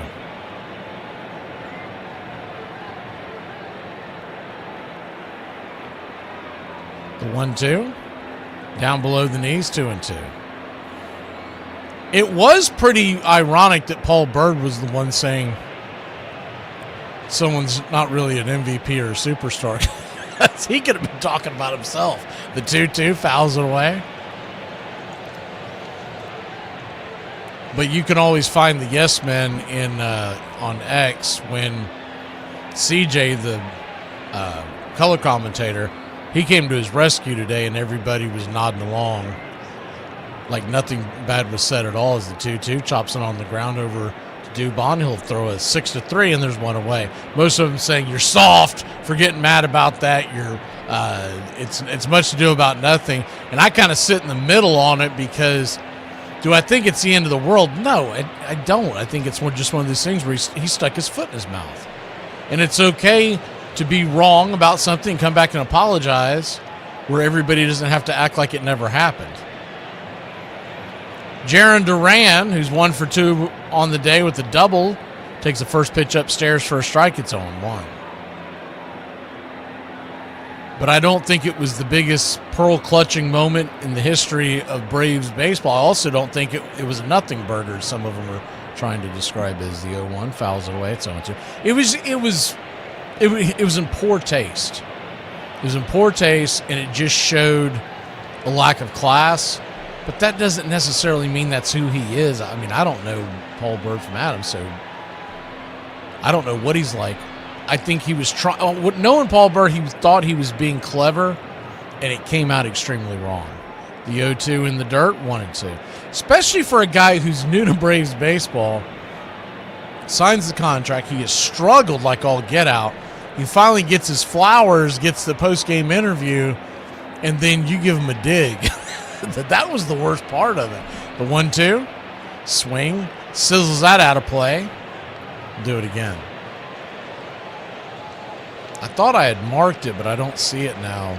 Somebody had actually quoted it because they read everybody's reaction and they actually quoted it, but I don't see it now, so I give up. The 1-2 count, swing and a miss, strike 3, and Bryce Elder is putting them up, putting them down. We'll go to the bottom of the 5th here in Braves country. 1-1 your score. Why are you singing so funny? Why? Because... What do you call a man that refuses to fart in public? I don't know. A private tutor. Bo knows facts, so here are some Bo Jackson facts to brighten your day. He hit at least 20 home runs 4 different times, despite never playing in more than 135 games in a season. In 1990, Bo Jackson tied an MLB record for most consecutive games with a home run, the last one off of Hall of Famer Randy Johnson. So how strong was he? So strong, he once called timeout, which wasn't granted, and still managed to hit the pitch over the left field wall despite taking one hand to call timeout before the pitch. In 1989, his 448-foot home run and his stolen base in the second inning made him only the second player to do them in the same All-Star game, the other being the legendary Willie Mays. He once hit 3 home runs at Yankee Stadium, and might have hit a 4th if he didn't hurt himself trying to make a diving catch on a hit by Deion Sanders. He had one of the best arms in the game. The ball looked like it was shot out of a cannon. What if Bo had just concentrated on baseball? How good he could have been.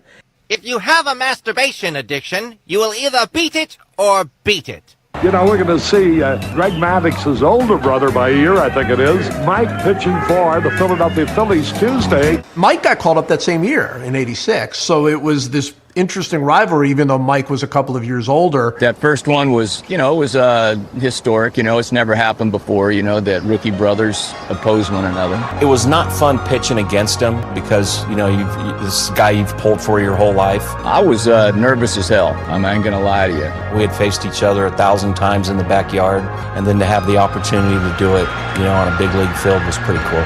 He's out there pitching, and it's like I'm watching him throw a Little League game. There's a strike call, a fastball. Look at him. He's out there dominating. Please like and subscribe today. Braves Country Radio, your home for the classic call of Braves Country Baseball.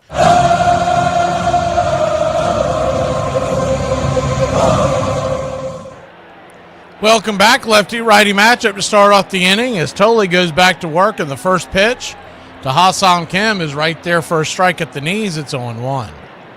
The 0-1. Somebody wrote an article about it, so I'm checking to see if they actually grabbed the quote, the 0-1. Down and in, 1-1. So a 1-1 count.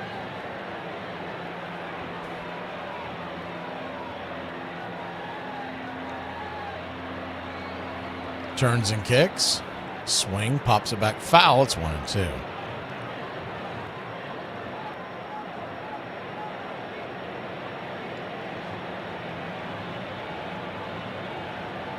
Okay, here's the quote. It's not the full quote, I don't believe, but it's basically the meat and potatoes. The 1-2 pitch. Swing! Hammers it down the line. Third base line. Foul. 1-2.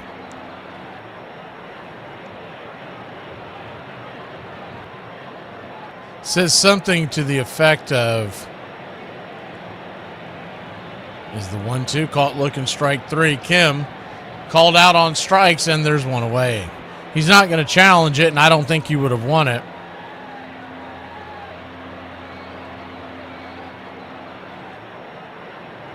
But he said, here's the quote, absolute blast to cover, great interview, works hard, does it all again.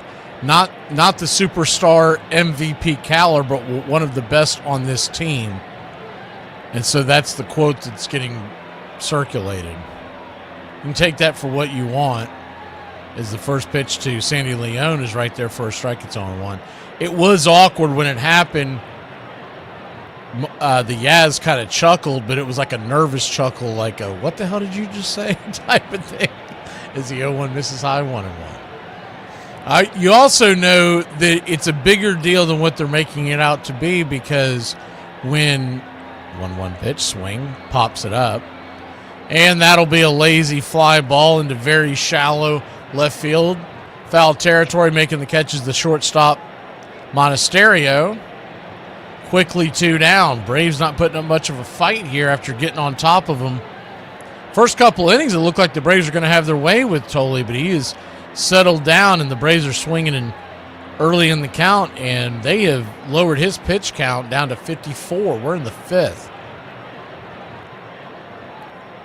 Azekar takes the first pitch upstairs for a ball. It's 1-0. Jose Azekar doubled to center his first time up. The 1-0. Right there on the outer edge. It's 1-1. But when they had the color commentator say what he said on X, and they showed the interview, they did not play the audio. This is the 1-1, fouls away, it's 1-2. Instead, the audio they played was a conversation that they had off to the side. So if it wasn't a big deal, you would have played the audio as well. So it's not a nothing thing, but I don't think it's the biggest deal in the world. The 1-2. Swing, rips it into left field. That ball's going to get down where the green grass grows. And Azekar, as a man, he's got 2 doubles on the night, and he's into scoring position for your Atlanta Braves. Hitting? Not about muscle. It's simple physics. Calculate the velocity v in relation to the trajectory t, in which g, gravity, of course, remains a constant. It's not complicated.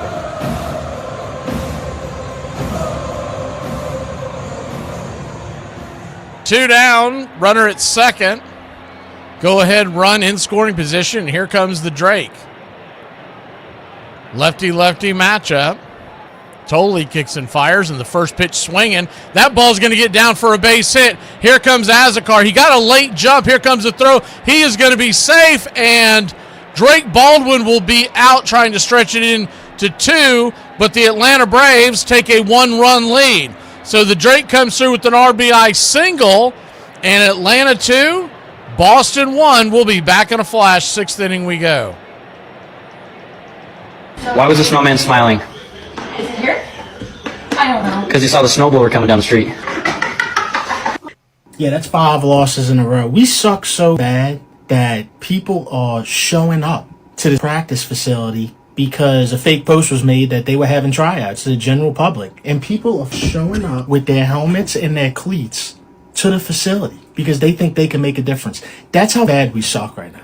Hey, honey, what do you think of this dress? Oh, it looks great. So you hate it? No, I said that it looks great. But it was your tone. My tone? It's like you weren't really invested in the dress. It's fine. I'm going to change. How about this one? You look fantastic. Too much. What? Overreaction. No, but just please be honest with me. You look awesome in all these dresses. This one. The sleeves look a little loose, I guess. They are made that way. Wait, no, you said to be honest. Yeah. Okay, I have no idea what to do. I'm just going to text pictures to Michelle and ask her because she knows what she's talking about and she'll be honest. They say that during sex you burn off as many calories as running 8 miles. But who the hell runs 8 miles in 30 seconds? That's true.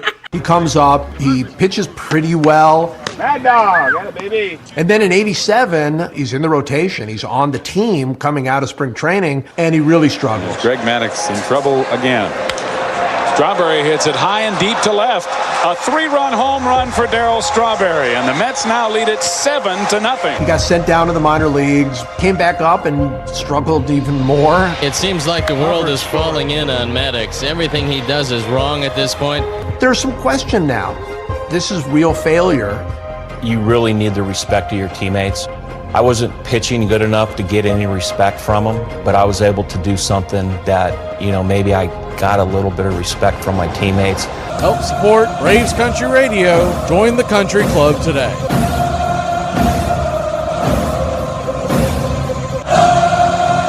Welcome back. 2-1 your score. Braves have just taken the lead if you stepped away for a second. Elder goes back to work. The first pitch missed for a ball, and the 1-0 pitch is swung on by Gasper. The friendly ghost will go down on a 4-3 putout, and there's one away. 2 runs, 4 hits, and an error for the Atlanta Braves. 1 run, 3 hits, and no errors for Boston.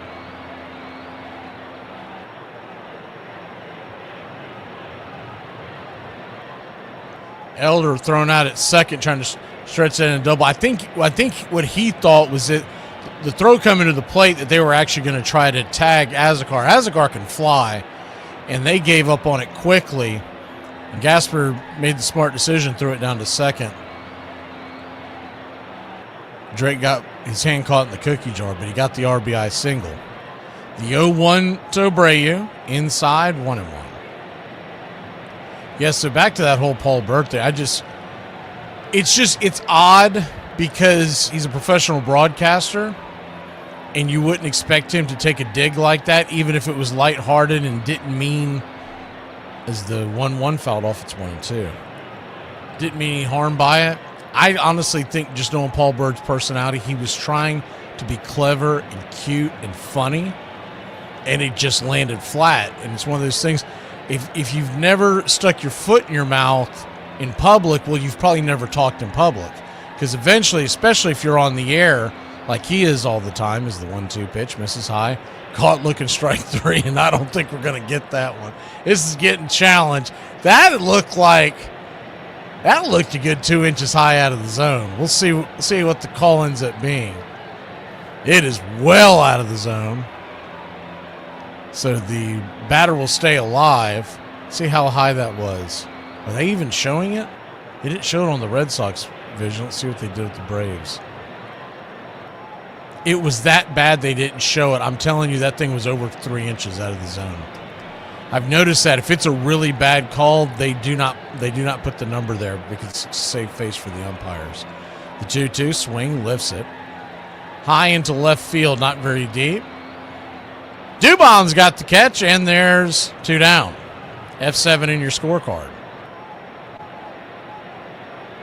I mean, who hasn't stuck their foot in their mouth? I don't know if I've ever done it in the way he did it, but I've done it in other ways. So, I mean, it is what it is. But, people that don't think it could happen to them, they've probably never talked in public very often. Out on a stage or what have you. Is the first pitch down and in for a ball, it's 1-0. Trying to think, it's most likely would have happened more to me in our broadcast, in our talk show days. Yeah, actually, I can think of an incident where I said something that I shouldn't have said to one of my co-hosts. because we were going at each other as the 1-1 down and in 2-1.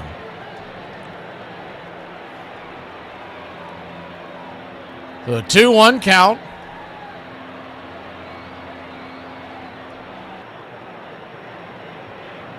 Turns and kicks. Swing, rips it on the ground out into left field, and that's down for a base hit, and the Red Sox will extend the inning. So runner at first and 2 outs. But essentially, we had a heated argument one time. It was over sports. It wasn't over anything important. But we both went over the line. We were digging at each other.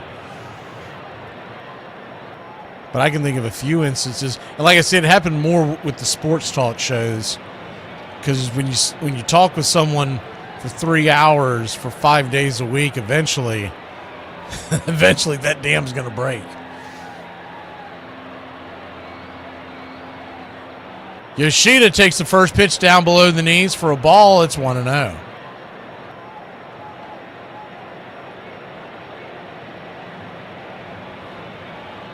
The 1-0. Turns and kicks. Swing. Lifts it. Into left. Dubon is there, and he's had a busy night. He'll make the catch, and that'll end the inning. We'll go to the bottom of the 6th. I see Iron Lung showed up, so we'll play his tune. We'll be back in a flash. Afternoon, everybody. What a day. I use a drink. Nothing like a cold one after a long day, huh? So, how much do you drink? I think I'm good for about 10 or 12. 10 or 12 a week? That's not bad. Well, a week. You drink 10 or 12 beers a day? You counting beers, too? How reckless of me. I made you all wet. Yes, but my martini's still dry. She turned out to be a part-time model and a full-time pickpocket. Oh, yeah. I've been known to drink a beer or two. But then again, I've been known to do a lot of it. You drinking anymore? Oh, me? No, I quit drinking, dude. You never gonna drink again? Nope. You wanna stop at the bar by the Chinese restaurant? Just get a quick shot, me and you, and then we'll go? Yeah, the bar they got in the back. Oh, the Chinese bar? Okay. What's shaking? All 4 cheeks and a couple of chins. I thought you said they didn't have alcohol. Run back to your mix master. Cook up a few more of these.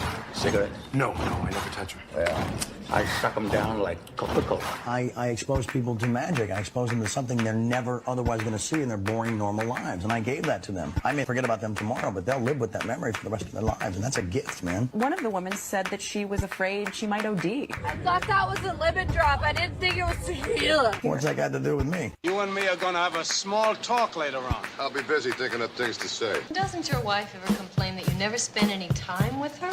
Would you? Could you keep it down to a low roar? Some of us have to work. Put that money down, pal. Yeah, I'll be ready. There goes the 2 weeks at camp I promised the kids this summer. My birthday, give me a beer, stick a candle in it, and I'll blow out my liver. Here's to feeling good all the time. Perfect. Cheers. Cheers. This crowd's back into it now.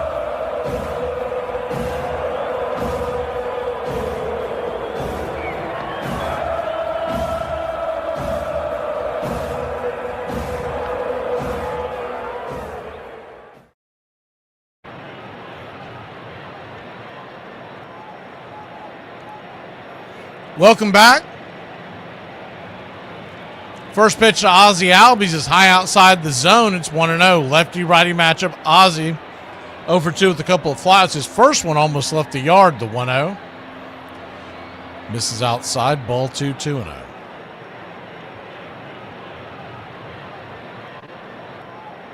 Two-0 count.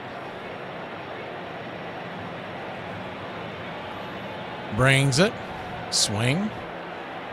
Chops it down the line.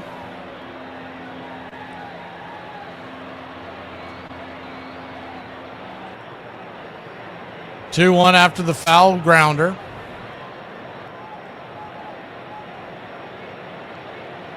The 2-1 pitch. Swing. Pops it up.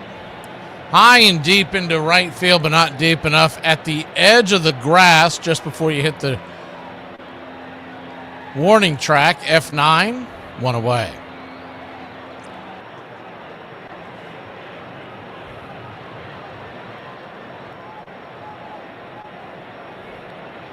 Matt Olson comes to the plate. Lefty, first pitch. Right down Main Street. Sinker, 95 miles an hour. It's 0-1.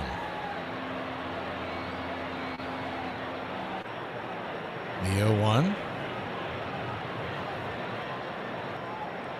Drifts the curveball in there. It's 0-2.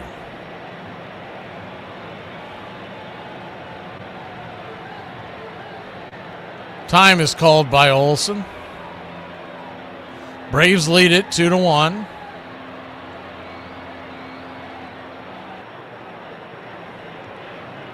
Pitch on the way, swing, lifts it into center field, and that's going to be a running catch by Rafaela, 2 down. Just a touch underneath that one.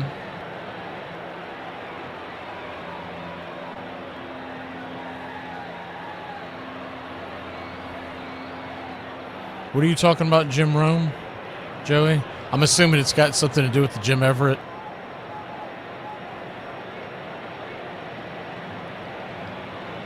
Austin Riley stands in, swings at the first pitch, fouls it back. It's 0-1.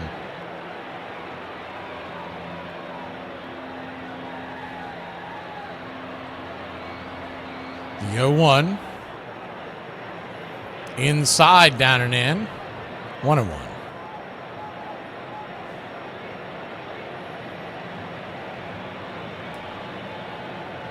Ladarius likes Jim Rome. Ladarius, are you old enough to remember that incident? The 1-1 pitch, swing. Hammers it on the ground over to short, and that'll be a 6-3 putout, and that'll end the inning. So the Braves go down quietly. It's a 2-1 lead. We go to the 7th inning here in Braves country. We'll be back in a flash. Hey, you're talking to my guy all wrong. It's the wrong tone. Do it again. I'll stab you in the face with a soldering iron. I think I just had the most awkward interaction I've ever had in my life. I didn't realize that most women wear a Yankee hat for the aesthetic and aren't actually fans. I was trying to talk to this woman. I was like, they're looking great. And she was like, this is the best they've looked in years. And I was like, I know, I've been watching them. And she goes, excuse me? And I was like, yeah, I've been a lifelong fan. I used to fantasize about playing with them as a kid. And then she slapped me in the face and told me to go to hell. So from now on, I think I'm just going to say, go Yankees. You really need the respect of your teammates. I wasn't pitching good enough to get any respect from them, but I was able to do something that, maybe I got a little bit of respect from my teammates. Well, Greg Maddux was pitching that day, and he'd been told before the game that if he doesn't win, he's going back to the minor leagues. I remember Eric Shaw was pitching and hit Andre right in the face. Whoa! Hit by a pitch ball. Oh, boy, look at Dawson. Hawk he was our main guy. I remember him laying right there on home plate, kind of knocked out, and then he came to and, spit a bunch of blood on the plate, and then he started looking for Eric Shaw. Now he's looking for Shaw. He's looking for Shaw. It was a pretty good brawl. He'll get such a hitting Shaw. They're trying to keep him away. Look at this. Andre's going into the dugout after him. What'll be interesting is when Greg Maddux goes out, what he will do. They can kick him out of the ball game now. And it's a dilemma because it's a 4-2 game. He has not qualified for the win. And I said, hey, here's what you're doing. You're going to go get 3 outs. You're going to get the win. And in the 6th inning, you do whatever you want. And he looked at me. No. He goes, I'm hitting the first guy. I said, if you don't go get 3 outs, they're going to send you to the minor leagues. And with tears in his eyes, he said, I don't care if I ever get another win.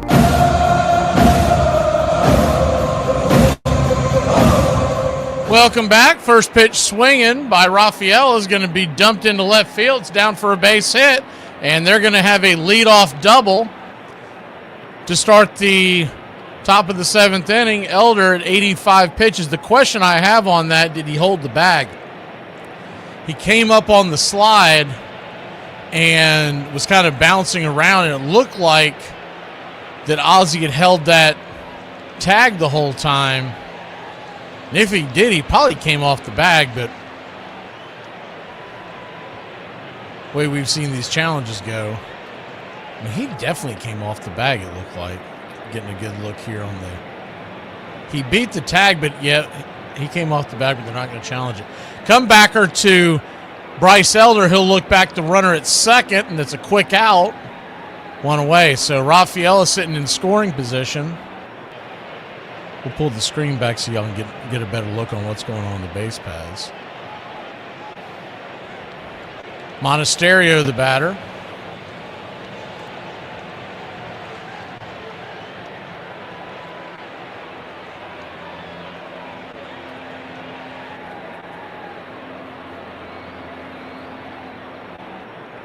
Righty-righty matchup. First pitch on the way. Swing hammered over to short. And right there is Kim. Nifty picking and grinning over there, baby. Scoops it, flips it. 6-3, 2 down.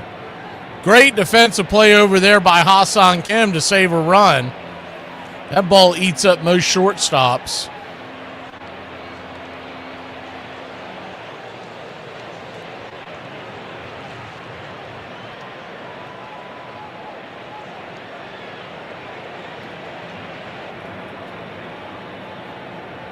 Righty-righty matchup. First pitch upstairs. For a strike to Chad Durbin, the number 9 hitter. It's 0-1. The 0-1. Kicks and fires. Swing. Hits it up the middle. Another grab by Kim. Fires it over to first. And that's going to get us out of the jam. So a leadoff double comes up Snake Eyes. We'll be back in a flash here on the BCR. Bottom of the 7th we go.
Welcome back.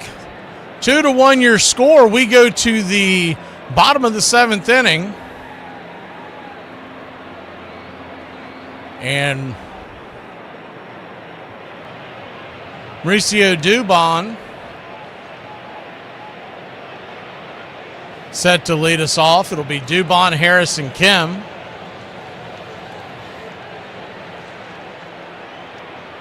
Boston Red Sox, by the way, defensive metrics, they rank first or second across the board throughout Major League Baseball, and particularly high in the outfield.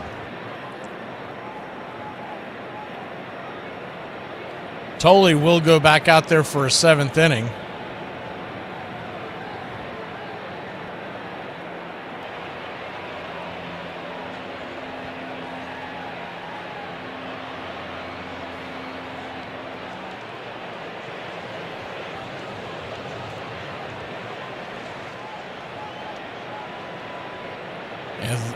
A little bit of a delay as they did the 7th inning stretch. They don't do it every single game here in Atlanta, but They tend to do it on Saturday nights. So Dubon will step in.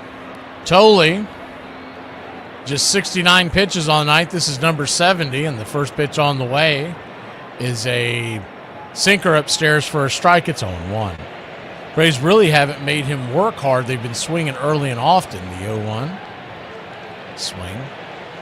Pops it up. Fly ball into center field, and just before the warning track, jogging backwards, making the catch is Rafaela, one away. 2 runs, 4 hits, 1 error for the Atlanta Braves. 1 run, 5 hits, no errors for the Boston Red Sox. Started this game just a little over an hour and a half ago, and we are already in the bottom of the 7th. Lefty-lefty matchup. Harris, the batter, shows a bunt down the third baseline. Is that going to stay fair? Keep fair, and just foul.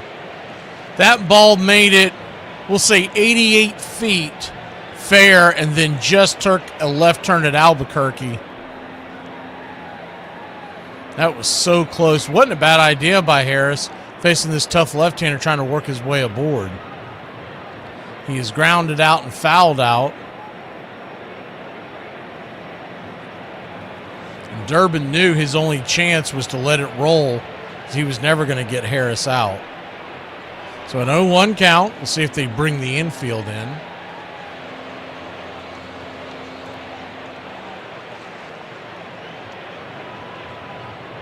The 0-1. Swing. Drops it in towards center field. Making the running catch is Rafaela for out number 2. He is as impressive as Michael Harris out there in that center field position.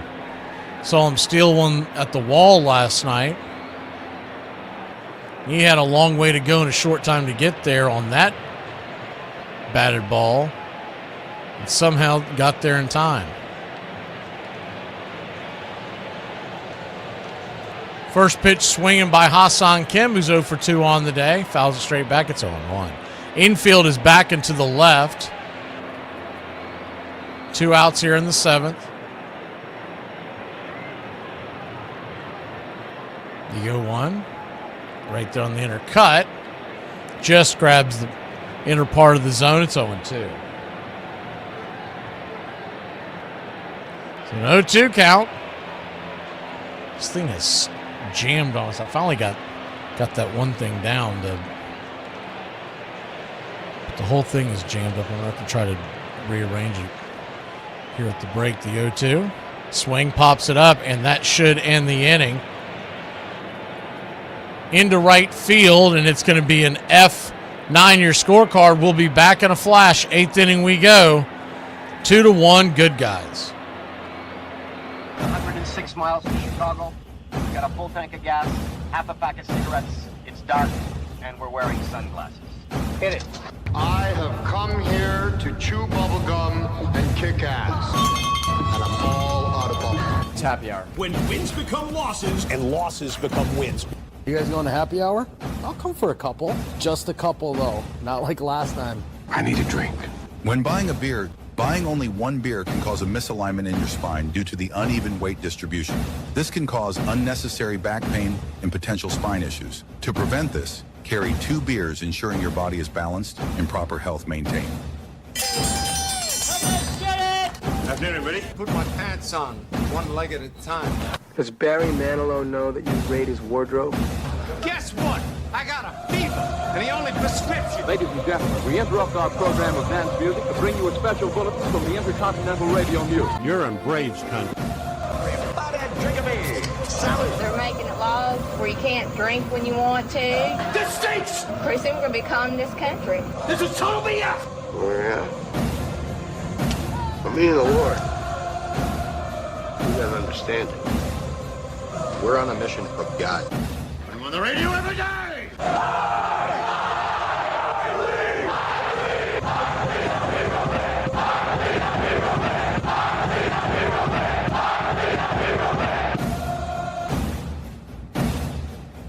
If you want to stop me, you're gonna have to kill me!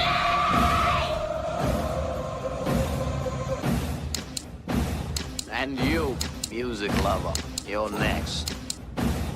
You're so drunk you can't hit nothing. In fact, you've probably seen a couple. I have 2 guns, one for each of you.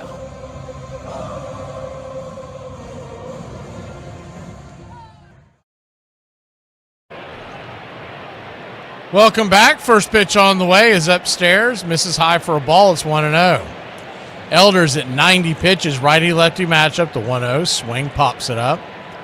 High in the sky. Kim's behind second base. Very shallow center field. Just in on the grass. And it's F6. Can of corn. 1 down.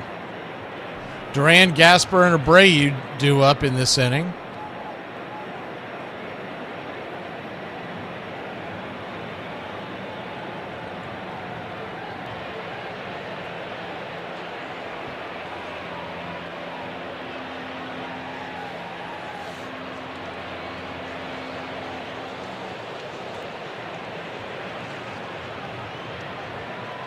First pitch on the way to Gasper is a 4-seamer off the edge, 1-0.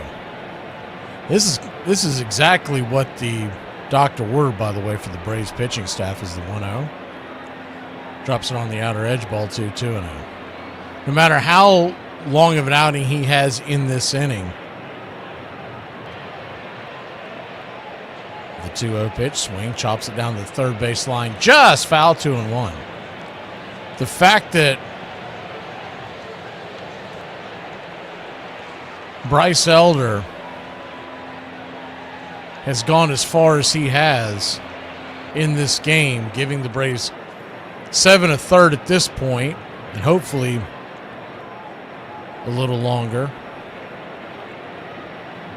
has saved the Braves pen, because we talked about last night how it started getting dicey at the end, because, and it's not, for most bullpens, it wouldn't have been as big a deal, but the Braves have a bunch of guys that they try to use in multiple inning options.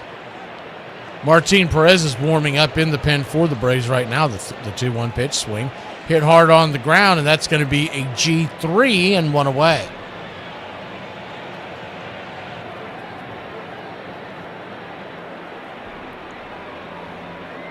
Two down, and Abreu, the batter. Contreras is on deck.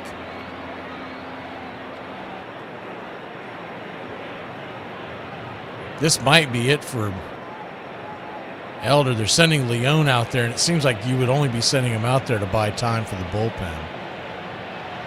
But it might be specific instructions from the Braves bench on how to attack Abreu with the right-hander due up after that in Contreras.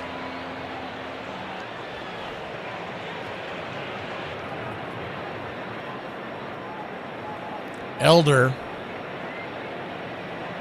who is at 95 pitches.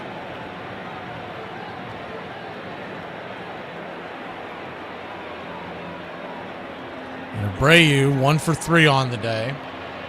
Singled to left in the 4th. First pitch on the way. Swing, slaps it down the left field line. A little behind that pitch, but it's going to get down for a base hit. Here comes the throw to second, and it's a wild throw. Olsen will back it up, and it's a 2-out double for the Red Sox. So a runner in scoring position now. Wasn't a terrible pitch there by Elder.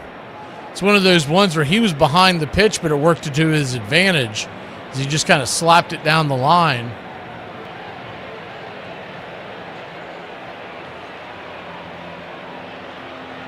But it'll look like a hard-hit rocket in the scorecard. So they will leave Elder in. I'd say that's probably going to be his last batter no matter what.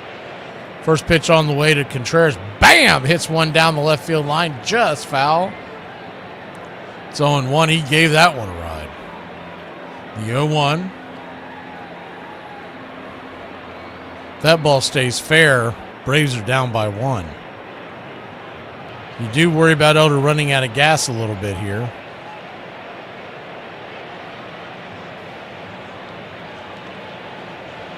The 0-1. Kicks and fires. Swing and a miss. It's 0-2.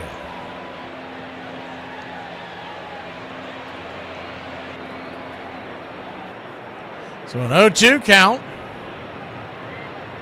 Runner at second, 2 outs. Elder brings it in the dirt. 1-2.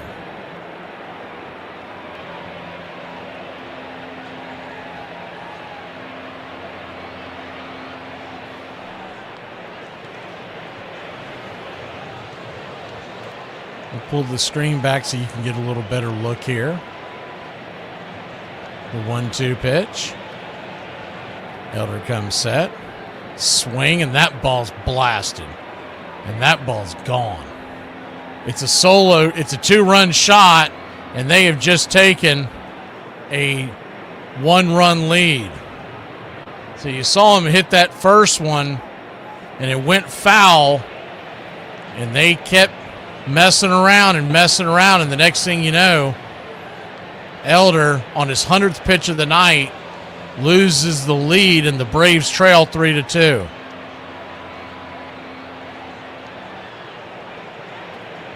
They were trying to get that one last out from Elder, and it came back and bit them.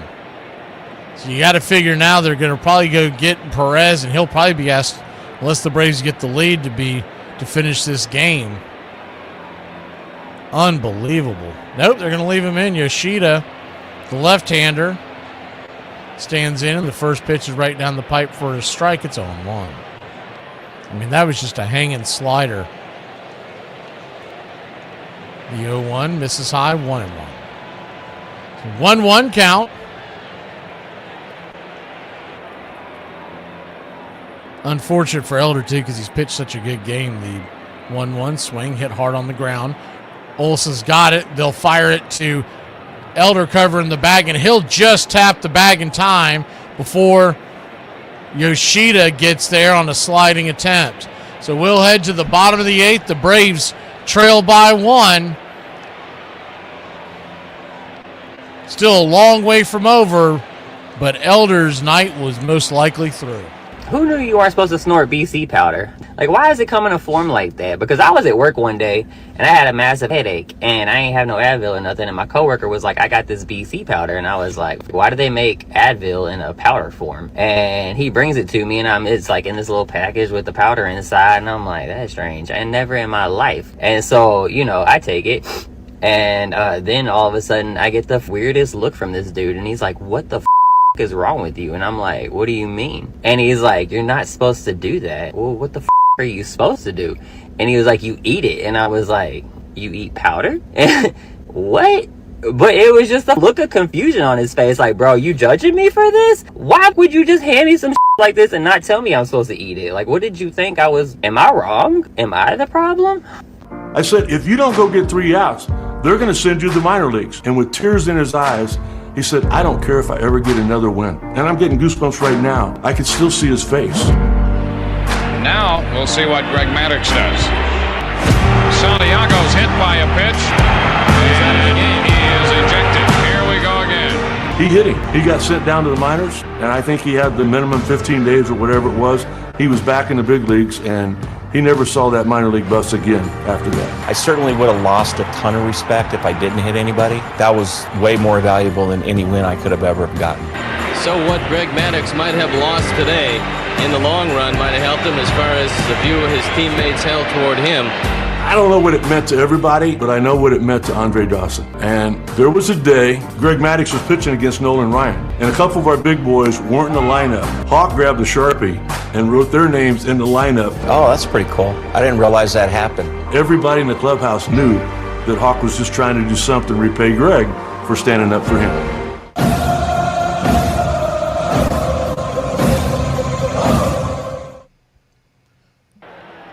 We go to the bottom of the 8th, and Tolle will stay in the game, so Leon will bat. The first pitch on the way is right there for a strike. Lefty-righty matchup, it's 0-1. Tolle, once again, he's only at 77 pitches. I mean, the Braves have not been working the count at all tonight. The 0-1, swing and a miss, it's 0-2. So an 0-2 count. As a car on deck, he has 2 doubles already. Pitch on the way, swing, laces it towards left field, and making the run and catch out there is Duran for a long out number 1. Hey, JC, good to see you. The JC sighting. We'd already put you on a milk carton. Lefty righty and Azakar stands in. First pitch swinging, fouls it off. 0-1.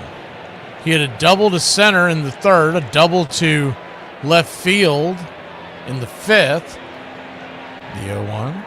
Inside, 1-1. Came around to score on that double in the 5th. The only other run from the Braves tonight was a solo home run that led the game off by Drake Baldwin. The 1-1 pitch. Swing, punches it foul of the first base dugout. It's 1-2.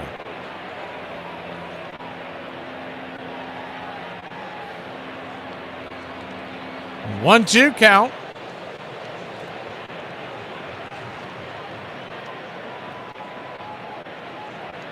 Brings it down and away. 2-2.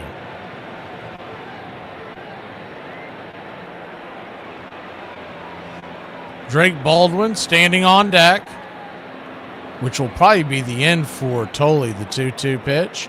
Swing, pops it up. Lazy fly ball into right field, F9, and that'll be 2 away. I think Tolley wants to face Drake, but it would be the 3rd time through the order. He's 2 for 2, including that home run and a walk. 4th time through the order. But it looks like his manager, Chad Tracy, is going to let him face Drake Baldwin. So here we go. Lefty. First pitch swinging. Lifts it. High into left field. Give it a ride. And it'll die at the warning track at the wall. And that'll end the inning. Tolley with a heck of an outing. We go to the top of the 9th, trailing by 1. Look at this. White sage is sacred. Don't smudge with it if you're not native. What the white sage? It's sacred medicine. If you're using it and you're not native, babe, I wonder why your life sucks. Are we gatekeeping medicines now? It would seem that way, yeah. Okay, all right. Well, we got insulin. All right, that's fair. I'm pretty sure penicillin's us too. Morphine? Can't forget epinephrine now. I mean, we could go on forever, but what do they want in return? Yeah, they just don't want us to burn a shrub. They don't want who to burn a shrub? No white men, no white sage. There it is. Nope, just us. Now hold on, which white guys were actually doing that? There's a lot of guys named Xander and Luke. Fair. What does that even medicate against? Delusions, I think? Nice. What do you think has become so expensive that it's just not worth it anymore? Concerts.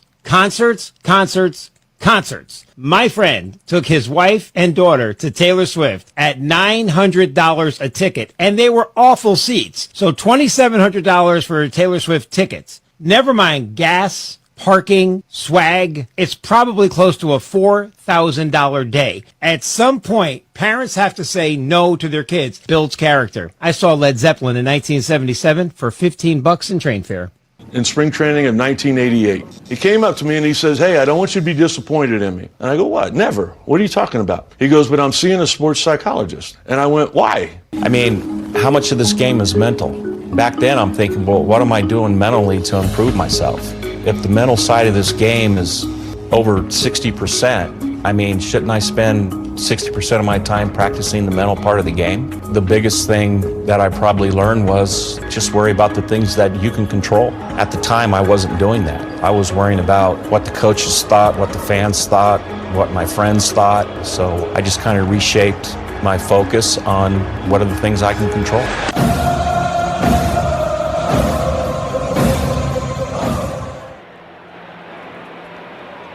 Welcome back. Martin Perez will come on for the 9th inning for your Atlanta Braves. The first pitch from Perez to Rafaela is right there for a strike at the knees. It's 0-1. The 0-1 turns and kicks. Cutter inside high.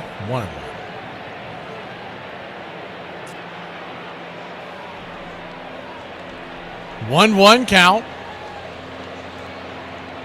Just below the knees. 2-1.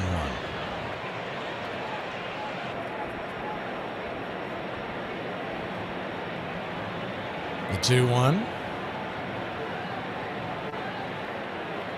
Prez kicks and fires. Grabs the top of the zone for a strike.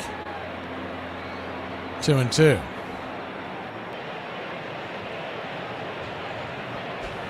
Rafaela, Meyer, and Monasterio drew up at the single. Looks like he's challenging that. I don't know why. He will lose that challenge. It didn't look like a pitch that you would be challenging, but he did challenge it. Wrong. The 2-2 count. Wrong. You're wrong. Inside, full count.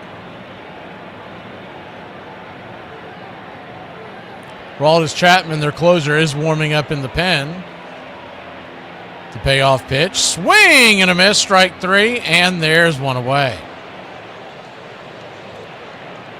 Ozzie Olson and Riley will be due up for the Braves in the 9th inning versus the left-handed Chapman. So you'll have 2 right-handers and a left-hander due up in the first 3 batters. Lefty, first pitch is upstairs. Sandy Leone wants to challenge that one. Looked like it touched the top of the zone. We'll see if he gets it right. Right now it's 1-0. And we got it. It's on 1.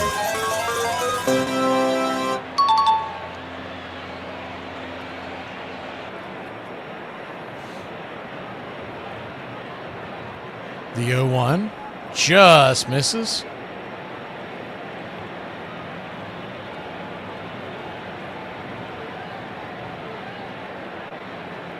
The 1-1 count.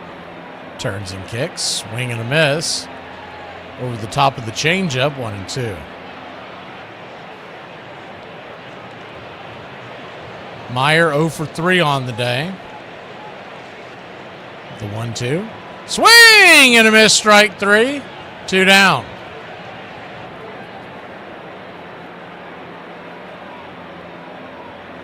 Three runs, 7 hits, no errors for Boston. 2 runs, 4 hits, and an error for the Braves. Braves offense has cooled off quite a bit this week, but they've seen some pretty darn good pitching.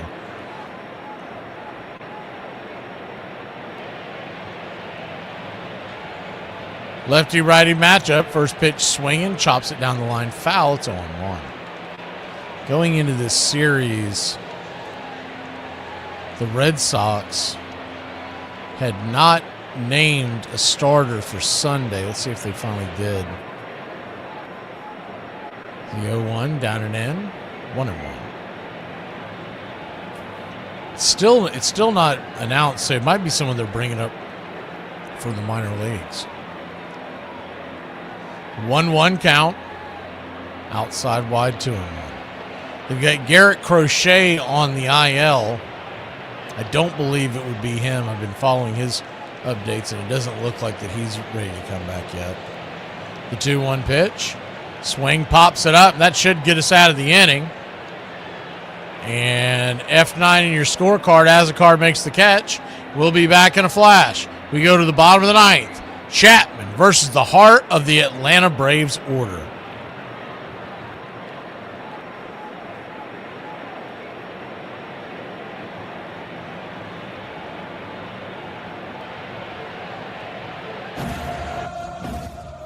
On this date in 1911, Boston Red Sox come back to beat the Detroit Tigers 13-11, overcoming a 9-run deficit in the Bennett Park contest. Duffy Lewis hits a 10th inning grand slam and proves to be the difference in the game, which also includes Ty Cobb's first grand slam of his career as well. On this date in 1911, en route to a 19-5 victory of the Cardinals, the New York Giants score 13 runs, tallying a record 10 times before the first batter is retired in the bottom of the first inning.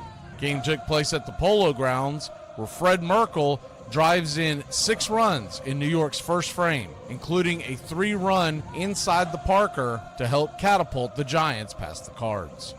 And on this date in 1929, For the first time, both teams will wear numbers on their jerseys in the same game at the same time. This takes place when the Cleveland Indians host the New York Yankees at League Park in Cleveland. The numerals will become a permanent fixture for each club going forward. And that's your Braves Country Radio on this day in baseball history. Find us on YouTube and Facebook today.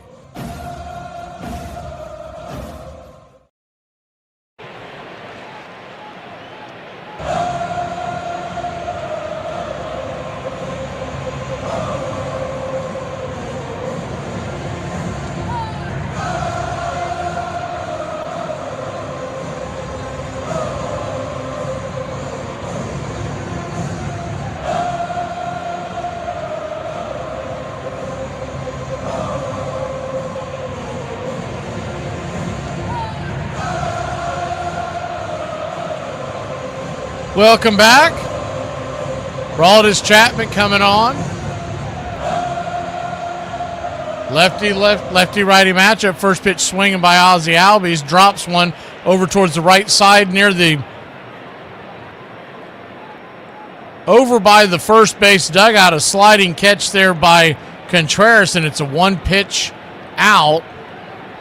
Ozzie Albies. He's been doing that a lot lately with the early swings. He was doing so good at the beginning of the year, but last couple of weeks you've just seen him he gets in these ruts and he just tries to get out of it by swinging at the first thing he sees.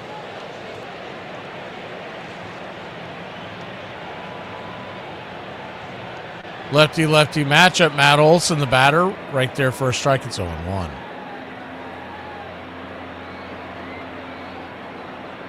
The 0-1.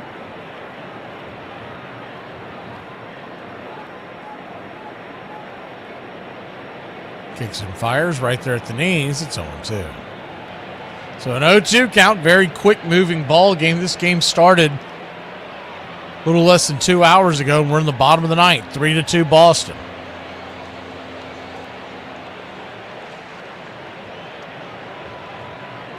The 0-2 to Olson.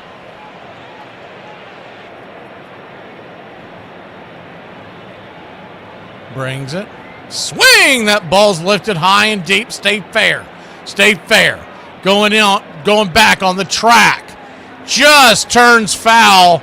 It had enough distance, but just went foul to the right of the foul pole.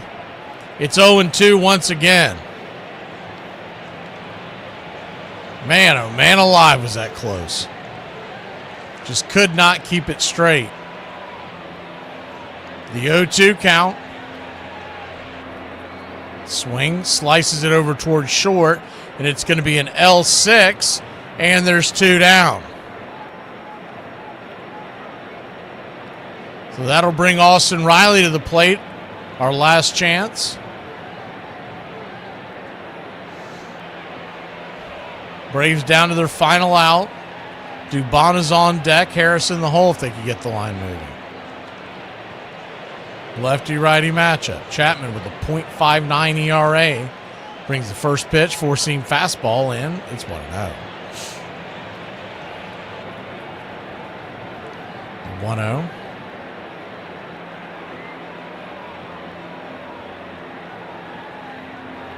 Brings it. Check swing in the dirt. You go around. He did not. Ball 2-0. 2-0 count. He went four-seam, then the slider.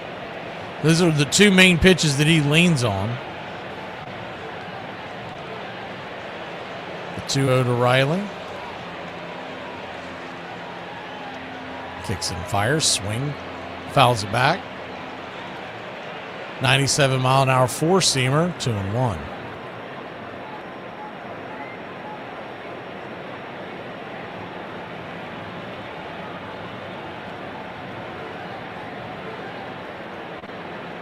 The 2-1 pitch.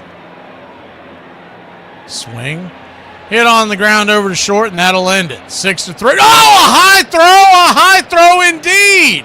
And everything is still going. The Atlanta Braves get a gift from the shortstop Monasterio He airmails one.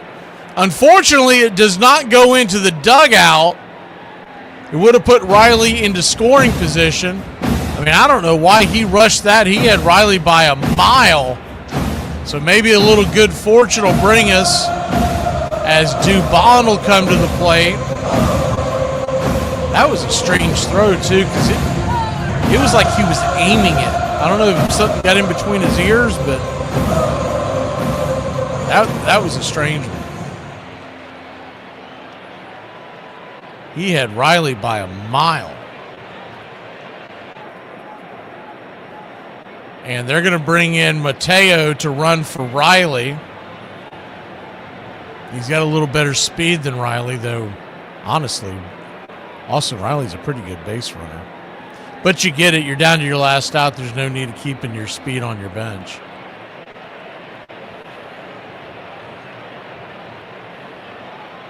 So here we go. Dubon with the chance to win it. He could win this with one swing. Lefty-righty matchup. First pitch on the way. Fastball high and out of the zone. It's 1-0.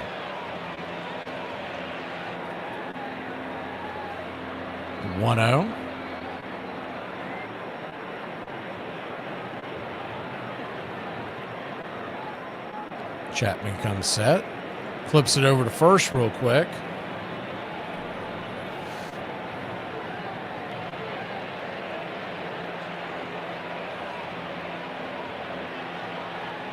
Narvaez is in for Gasper, by the way, for defensive purposes behind the plate. He's the one who misses high 2-0, so it makes it a little more difficult to run to get into scoring position. Narvaez is a pretty good defensive catcher. 2-0 count.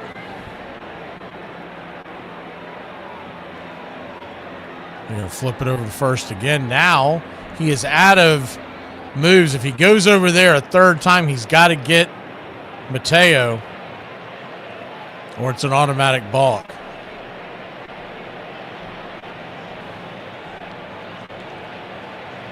The 2-0 runner goes high throw, and here comes the throw down to second base, and he is safe.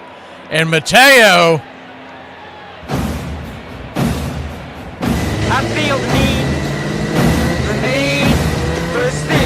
they check in the dugout. They do not want to challenge it. He definitely got there in time.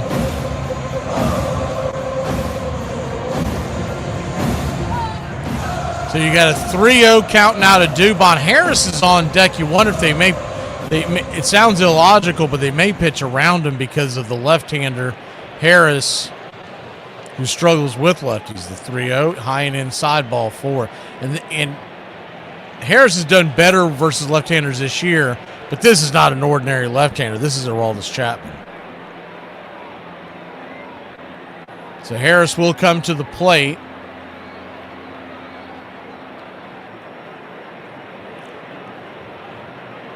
You got speed on the base paths. If something got down into the gap, we could walk this off. Farmer, Smith, and Yastrzemski are still on the bench for the Braves. First pitch on the way is outside wide for a ball. It's 1-0. In theory, if you wanted to put a right-hander versus Chapman, you could have went to Farmer and then had Yaz play defense in the outfield, but I think Harris gives you just as good a chance. The 1-0 inside, bends him inside, ball 2-0. Hassan Kim is on deck. Sandy Leon is in the hole. The 2-0 count. I guess Sandy Leon realistically doesn't matter. The 2-0 pitch. Inside 3-0. In theory, I guess if Harris were to walk and Kim were to walk, Leon would come to the plate. But any other scenario, he would not. Braves would either walk it off or the Red Sox would hold on for the win. He's gone slider, four-seamer, slider. Braves trail by 1, the 3-0. Down below the knees, ball 4. So he'll head on down to first.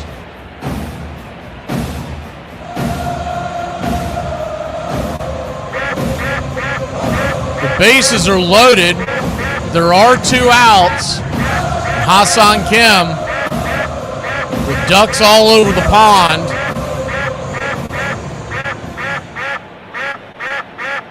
Comes to the plate.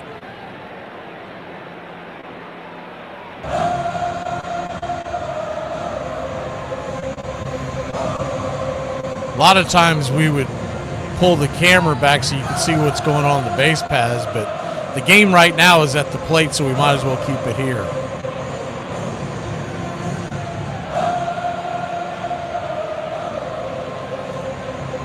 When you look at the fact that Mateo's at third and Dubon's at second, Harris's run doesn't realistically matter.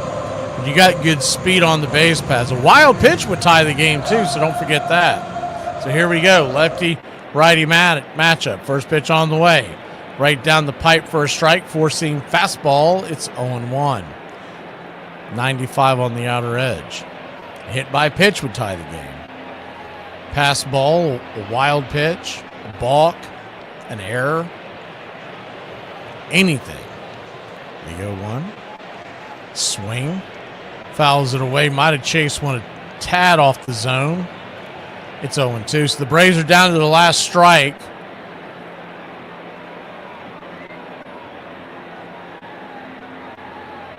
The 0-2 count.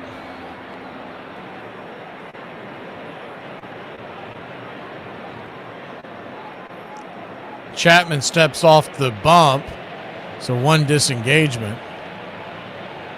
Braves were asking for a balk.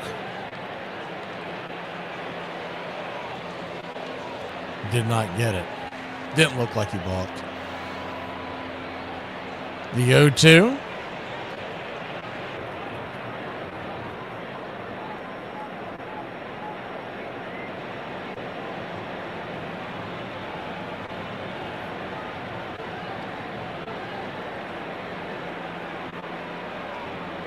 Chapman comes set. Turns and fires. Swing, hits off the ground, and it's going to go off the foot of Chapman. He's going to toss it to first and get Kim, the sliding Kim, at the base by about a half step. I don't know why Kim slid. He should have ran through it. It would have made it much more difficult for them to retire him. I know he was trying his best to come in. The ball was smoked off his foot. Chapman jumped to his feet. And, man, I'm telling you, if he runs through that, even if they get him, the underhanded toss from Chapman would have made it difficult. It may have hit Kim, but instead Kim made it easier for him. A, you never slide into first. You're going to get there faster running through the base. And B, laying down like that gave an easier avenue for Chapman to throw him out. So a tough way to lose a game, but it was a great game. Two great games by these two teams in Friday night and Saturday night. We'll see you again tomorrow. Tomorrow, it is a 1:35 first pitch will come on the air at 1 o'clock. The series is tied at 1. Grant Holmes is scheduled to go to the bump for the Braves tomorrow. And I guess we'll find out who the Red Sox will send after the game tonight. I'm sure they'll announce it. Like I said, I'm guessing it's someone they're calling up because they haven't announced it yet. We'll see you tomorrow. Great night, Braves country. Tough way to lose that game. Bryce Elder, 8 innings, 7 hits, 3 runs. It was that 1-2-run home run that he probably never should have been left in the game for. But he will take the loss, fall to 4-2. He still has an ERA of 2.01, and that's not nothing. Tolley goes to 2-2. And an ERA of 2.05, and Chapman gets his 10th save of the year. We'll see you tomorrow. Have a great night, Braves country. What a series this has been.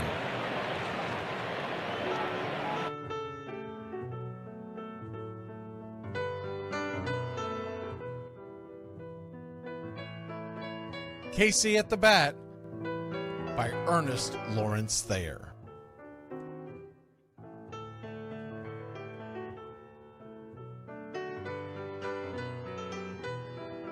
The outlook wasn't brilliant for the Mudville Nine that day. The score stood 4-2, but with 1 inning more to play. And when Cooney died at first and Barrows did the same, A pall-like silence fell upon the patrons of the game. A straggling few got up to go in deep despair. The rest clung to the hope which springs eternal in the human breast. They thought, if only Casey could but get a whack at that, we'd put up even money now with Casey at the bat.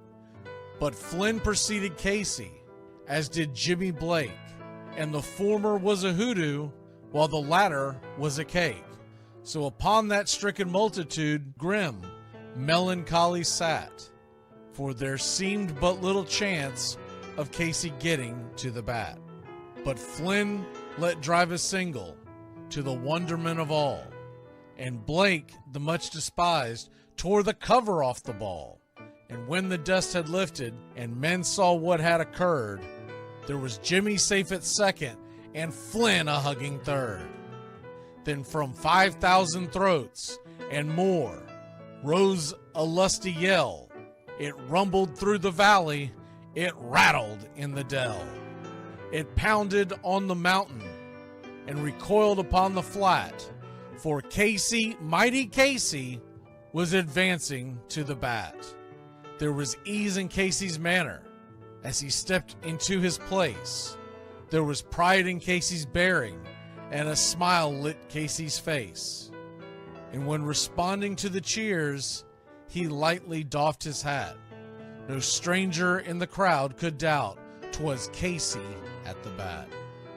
10,000 eyes were on him as he rubbed his hands with dirt. 5,000 tongues applauded when he wiped them on his shirt. Then while the writhing pitcher ground the ball into his hip, defiance flashed in Casey's eye, a sneer cooled Casey's lip.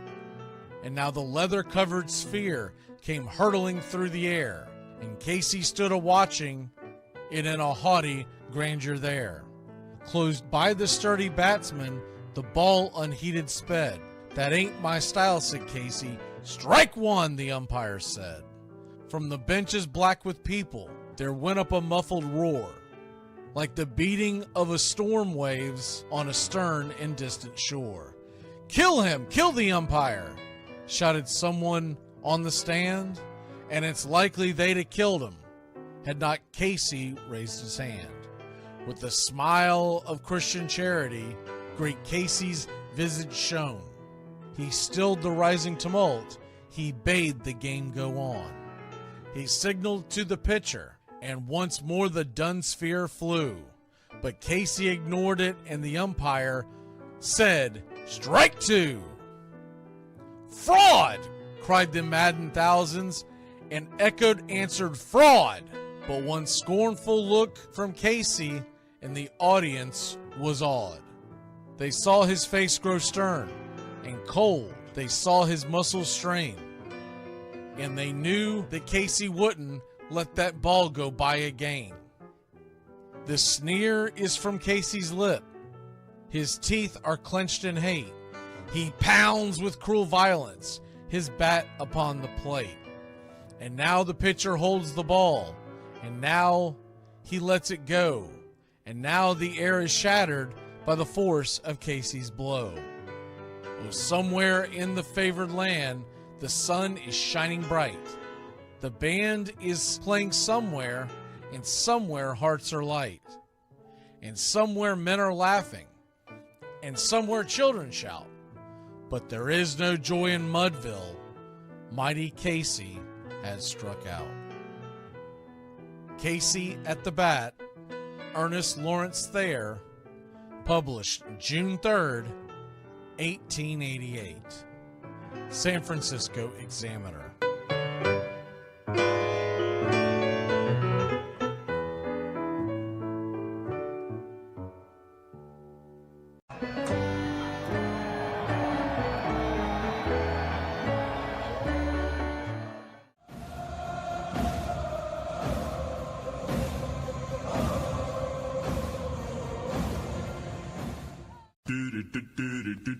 Goodbye, sweetheart, well, it's time to go. We're back tomorrow with another show. Well, talk to you then. Goodbye, sweetheart. Goodbye. Goodbye. Guys and gals, it's time to go. We'll see you on the next show. Same bat time, same bat channel. It's closing time, y'all. You don't have to go home, but you can't stay here. Have a great one. On your way out, please like and subscribe. And don't forget to tip your favorite bartender. We'll see you. I'm Mac McGee, signing off for Braves Country Radio.